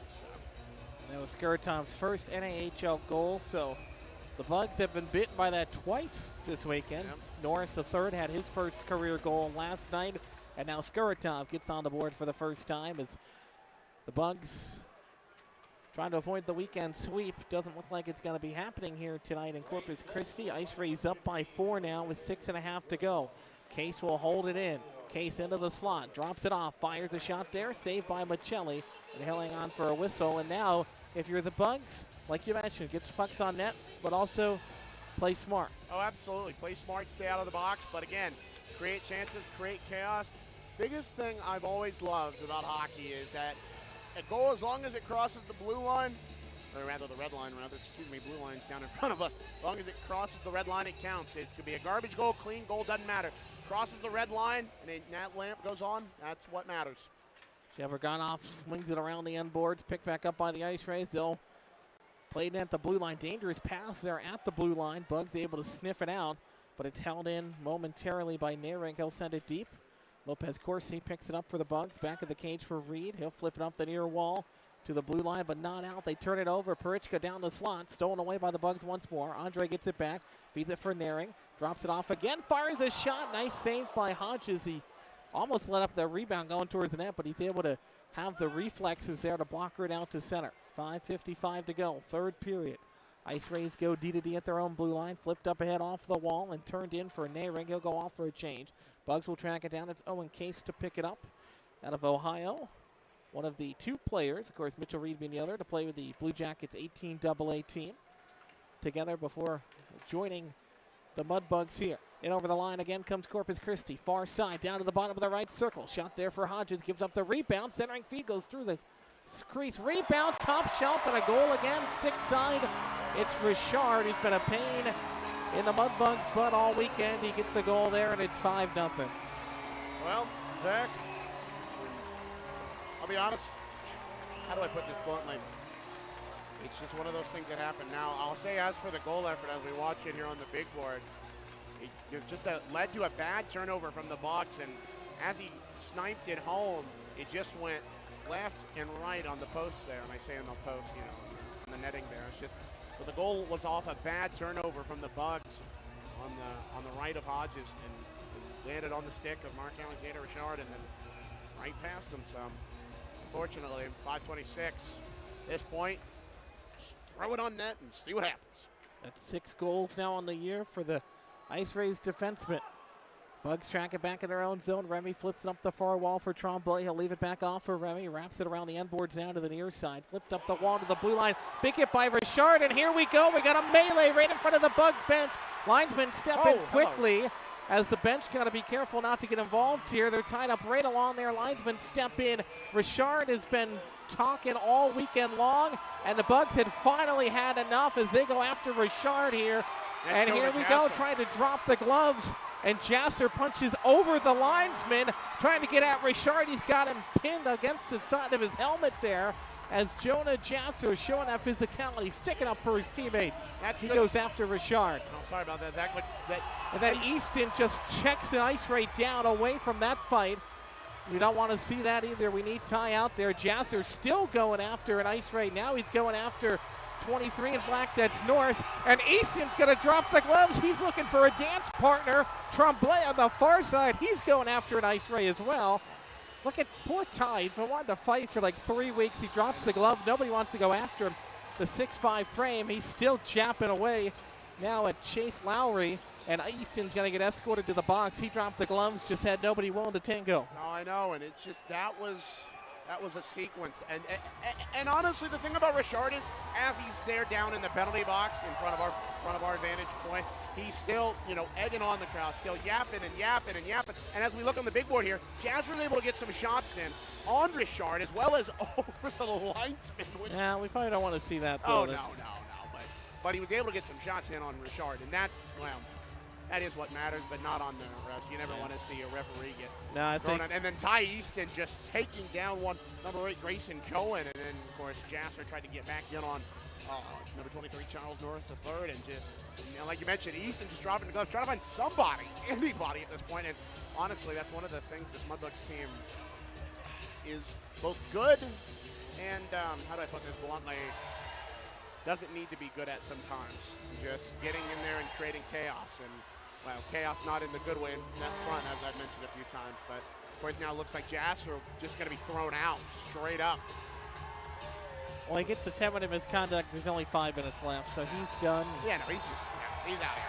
I assume we'll see what happened with Ty. I would assume he'll be gone as well. But Jasper, that was a great fight for Jasper. The fans are heckling him as he goes off, but he took care of Richard there. It's not like that was even a fight. I mean, Jasper went in there, and okay, don't want to see him go over the linesman like that. That could cause some issues in some future games. But I love them heckling him when he was the one who was on top of that fight. Right. It's like, well, I guess they're trying to punch upwards. Well, the only person who punched upwards there was Joey Jasper, but of course. And then Ty sitting in the box. I'm surprised the referee's leaving him in the game as well. Because he dropped the gloves. Oh, wait, now looks like the penalty box door is going to open for Corpus Christi. And now the question is, will that lead to Mark Alexander Richard being shown to tunnel? That's the question. Of course, Ty Easton just kind of getting left there. So yeah, Ty came in and dropped the gloves. Then he cross-checked, believe that was Cohen, right, that got knocked down there. But 5:09 left in the third. Bugs trail by 5. This is not what you wanted to see. No, absolutely. Again, we talked about it not even a minute ago. Stay clean. And you love the energy and the physicality, but there's a time and place for that, as now the referee will go through the obligatory discussion with both head coaches, and that'll delay us further here, as we would love to rather get on the road and go back to Shreveport. No, absolutely. Well, I'll say this for Southern hockey fans: it's always been the long-standing joke that, you go to a wrestling match and a hockey fight or in a hockey game breaks out, and well, we definitely saw a little bit of that joke there. But no, you don't want to see losing control, as Ty Easton right there is still jabbing on with Mark Alexander Richard, and it just. Sorry, I got a little distracted by the conservation. And of course, that was a little misplaced there. No, I know. Of course, the only conservation I said in the locker room as I heard it, as they were testing it, was, Jesus, God, that's over everything. But the only conservation I wanted to see was the conservation of Corpus Christi Ice Rays goals. But, well, as things stand now, that did not happen. And now Sakrisky going to go serve a penalty for somebody. Probably Ty, or not Ty, Jasser. Ty's still in the box. Yeah. I almost said Ty because I'm so used to Ty just getting shown the tunnel, more or less. But yeah. So it looks like things are. Well, he might still. He's yelling at the referee now. Oh boy. So the night is still young for Ty Easton. Yep. Sit back down now as the referee back over with the official score. 2 minutes on the penalty clock. That's the Ty Easton minor, and now here comes Jason Soupy Campbell. Wants an explanation as to why Richard hasn't been shown a penalty either. Although I think in that scenario, I think the referees got this one right. Oh, wait, here we go. Now they're going to have to. I was going to say, Sakrisky doesn't have to serve. It's a fighting major. Yeah, I know. And I'm there thinking, we go. Yeah, that's a little weird. We got it good now. Yeah. I was going to say that. I'm like, he doesn't have to serve.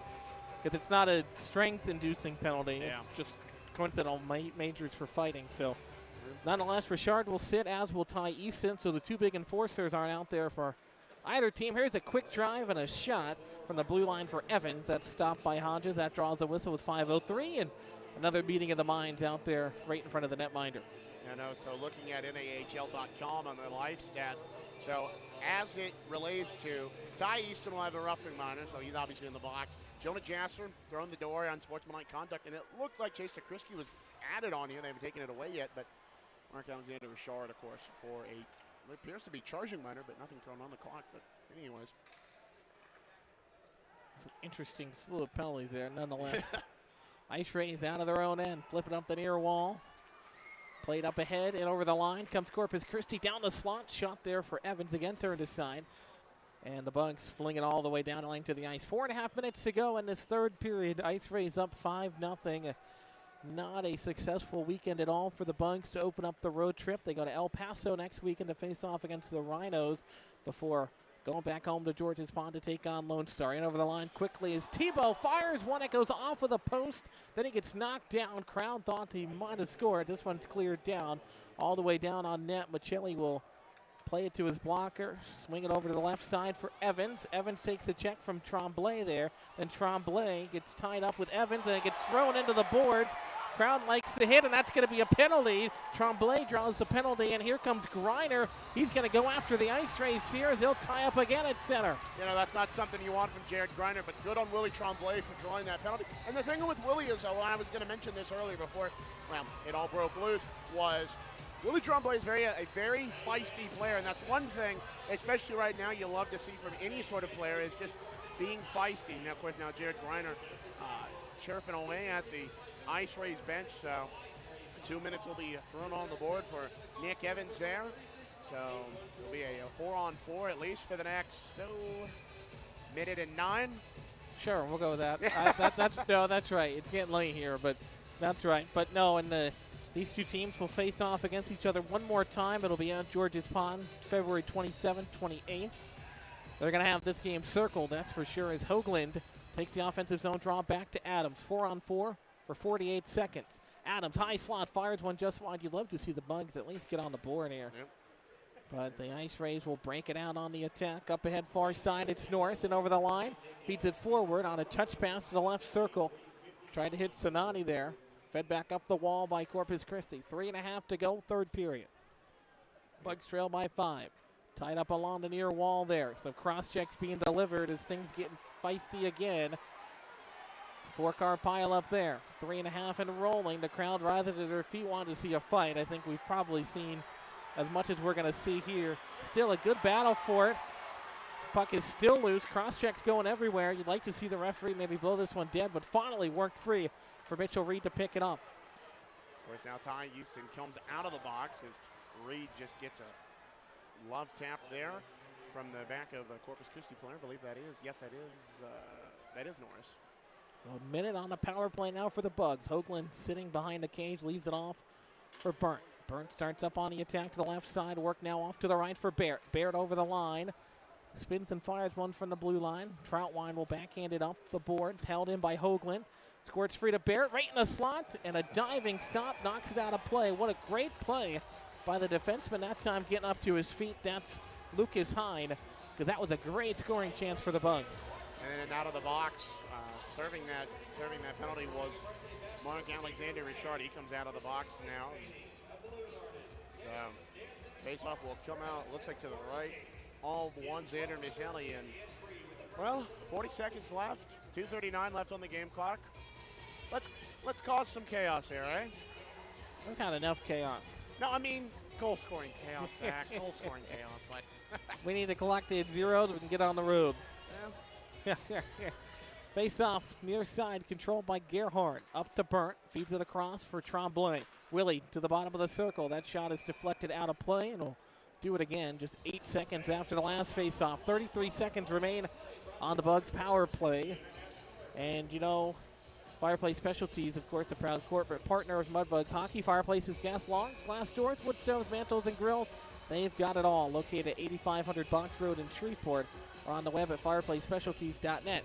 Fireplace Specialties, your fireplace headquarters. Fireplace Specialties, of course, delivers the heat with that, and sure, it's H-O-T-T-O-G-O. Moving along here. Gerhard back up top for Burnt. Center point, looks, drives through traffic, got blockered away from a knee, set towards the net. Great chance there for Simons, but it's pushed just wide. And now a giveaway here. Sinani on a breakaway, down the middle of the slot, goes forehand, and Hodges saved it, but it goes under him as he goes back into the net. And it's 6-0, the Ice Rays out another. And it's just one of those goals like Ethan Phillips had thrown against him last night, where he thought he had the puck covered, but of course it just squirmed under the legs and equipment of Tyler Hodges, and just, as we see here on the big board, let's see here. So initially he saves it, and then he just almost slides into the net, and then the puck obviously squirms out loose. So, you know, will count. And well, like I said earlier, one of those goals. Yeah, a goal can be scored any way you like, clean, dirty, trash goals, whatever you want to call it. As long as the puck crosses the red line, it counts. And well, for the Ice Rays, that goal counts. This is the most points the Bugs have allowed since November 21st against El Paso at home. Oh Lord, which I was at, by the way. That game was interesting. I'll just put it like that. The Bugs have actually done pretty well defensively the last couple of weeks. It's been a big key to their success. Even the games that they had lost, they had kind of been competitive, but this one just going off the rails here. 6-0 with 2 minutes to go. Played by Michelli. The goal light still going off down to our right, by the way, as it's played now by Remy, who fired one rebound. Backhanded chance, another shot. Wolf Talby had it in the slot, poked aside. Referee trying to get them to turn the goal lights off. There they go, as Troutwine back of the net. Minute 45 to go here in the third period. Pusateri down to a knee, flips it in from the red line. Stick down by Michelli. He's back out behind the goal line to play it. And then Lopez Corsi gets shoved into the net there. Picked back up by Troutwine. He'll flip it up ahead on the breakout up near side for Obstfelder. In over the line, takes the check from Wolf Talby. Liam's been mixing it up here tonight as well. Wrapped around the boards, Bugs play it back to the blue line, out of the zone, just barely. Ice Rays dump it in. Shabraganov gets a, actually that's Jack McKenzie, haven't seen him yet. Gets a stick on that one. Minute 13 to go, third period, 6-0 to score. Ice Rays on top, Bugs gonna get swept here this weekend in Corpus Christi as Tremblay will stick it up to center. Simon takes the check, Tremblay gets it back, whiffs on the initial clear, then got it back. Now it's stolen back away, flipped it to the middle for Simons. Intercepted by the Ice Rays. Corpus Christi dumps it in over the blue line. They've got it. Turned over for Hoagland. Hoagland up the far wall. Picked back up by Wilson. He'll stick it backwards for Owen Case. Below the goal line it's played. Owen's got it right back. Tries to center it. Up ahead for Tremblay up the near wing. Plays it forward. Over the center red line. Now over the blue. Hoagland. Nice toe drag to stay on side. Centering feed.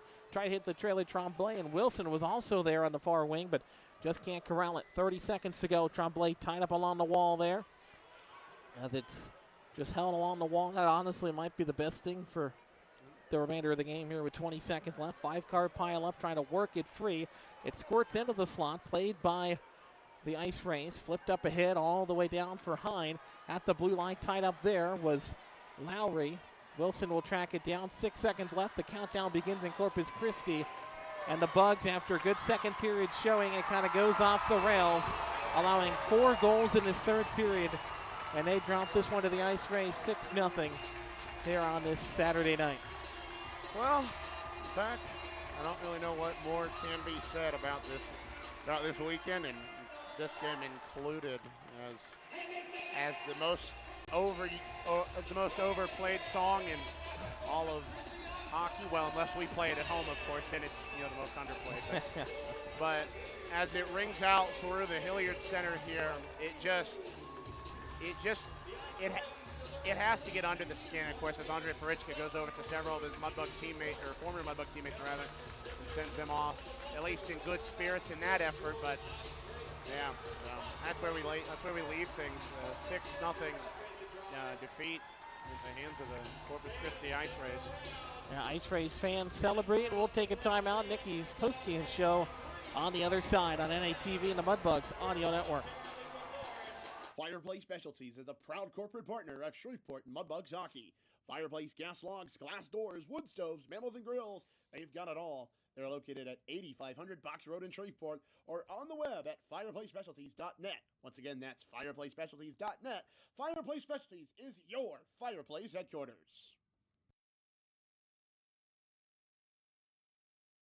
Hey, Mudbug fans, if you're looking for the perfect spot for a birthday party, corporate event, school trip, or any other private outing, just call us at George's Pond here at Hirsch Coliseum at 318-636-7094 to book your event today. Once again, that's 318-636-7094 here at George's Pond inside Hirsch Coliseum. Zach Grant, Duncan Welker back here for our post-game wrap-up show presented by Nicky's Mexican Restaurant. Don't drink the water. Try our margaritas today. The Bugs outshot the Ice Rays in the second period, but this third period and final frame here, Duncan, all Ice Rays. 4 goals. They outshoot the Bugs 40-23 to put a cap on their weekend sweep. Well, Zach, I believe one of your mentors had something to say about a nice beverage after the game. And, of course, our friends at Nicky's, they don't want us to drink their water. They want us to try the margaritas instead. And, well, probably could use one of those right about now. But as for this game and just, well, Zach, I really don't know what else can be said about this game. And yeah, the big storyline here before we let you go, 0 of 6 on the power play. They had their chances, just could not get the man advantage unit working. With that loss, the Bugs dropped to 15-14, 3-3. The Ice Rays have now back-to-back weekend sweeps. They improved to 17-15, 3-0 as they try to surge into that last playoff spot in the South. Yeah, they do, and of course, if you're following the standings on in the South Division, of course, the Ice Rays will overtake both, at least as far as I'm aware. They'll at least overtake the Mudbugs. We'll have to find out if the Warriors are able to overtake both of us, because they were currently sitting at, well, actually, even if they win, I don't think they'll be able to overtake the Ice Rays, because with this win tonight, the Ice Rays, of course, will move into that fourth place spot with 37, and of course, even if the Warriors won, they'll sit at 36, so they'll be tied with the Mudbugs on points. And you know what, actually, speaking of that Warriors game, let's have a quick check and see where their thing's at. Of course, they're facing the El Paso Rhinos, who we'll see next weekend back there in El Paso at the El Paso County Events Center. And it looks like, as of things stand right now, it's 2-2 all between the Oakland Warriors and the El Paso Rhinos. Of course, goals from Ian Costamo and Jackson, and of course from the El Paso Rhinos, and then for the Warriors from both of them, including one goal from the former Mudbug, Mason Wright, who was, but yeah, of course, we'll see the Rhinos next weekend there in El Paso. Of course, going around the rest of the division, the Ice Wolves are gonna, it looks like, unless all heck breaks loose in goal scoring effort, the Ice Wolves 5, Odessa 3, and then Lone Star 2, Amarillo 1, and then of course, and that's it. Well, yeah, that is it for South Division action. Of course, besides us here, 6-0 effort in favor of the Ice Rays over the Bugs tonight. Yeah, tough weekend here for the Bugs. They'll be back in action, as you mentioned, in El Paso to face off the Rhinos. 7:30 start on Friday. We'll have the pregame show driven by Landers for you at the 7:10 range or so, and then the Bugs are back at home on the 23rd and 24th of January. And of course, that's it's mountain time there in El Paso, Texas. So I believe that's an hour. Hour behind, yeah. Hour behind, yeah. I forget my mountain time sometimes. So, but yeah, it'll be an hour behind. So we'll have to see how things play out there in El Paso. But you know what? The 24-hour rule starts now, my friend. And of course, we mentioned at the top of the broadcast, we wanted to forget the 24-hour rule from last night's game, but now the 24-hour rule really starts for this Mudbugs team for this entire weekend series against the Ice Rays. So. All right, again, back in action against El Paso. Final one in this one. The Ice Rays over the Mudbugs, 6-0, get the weekend sweep. Bugs got to right the ship. We'll see you next weekend. As always,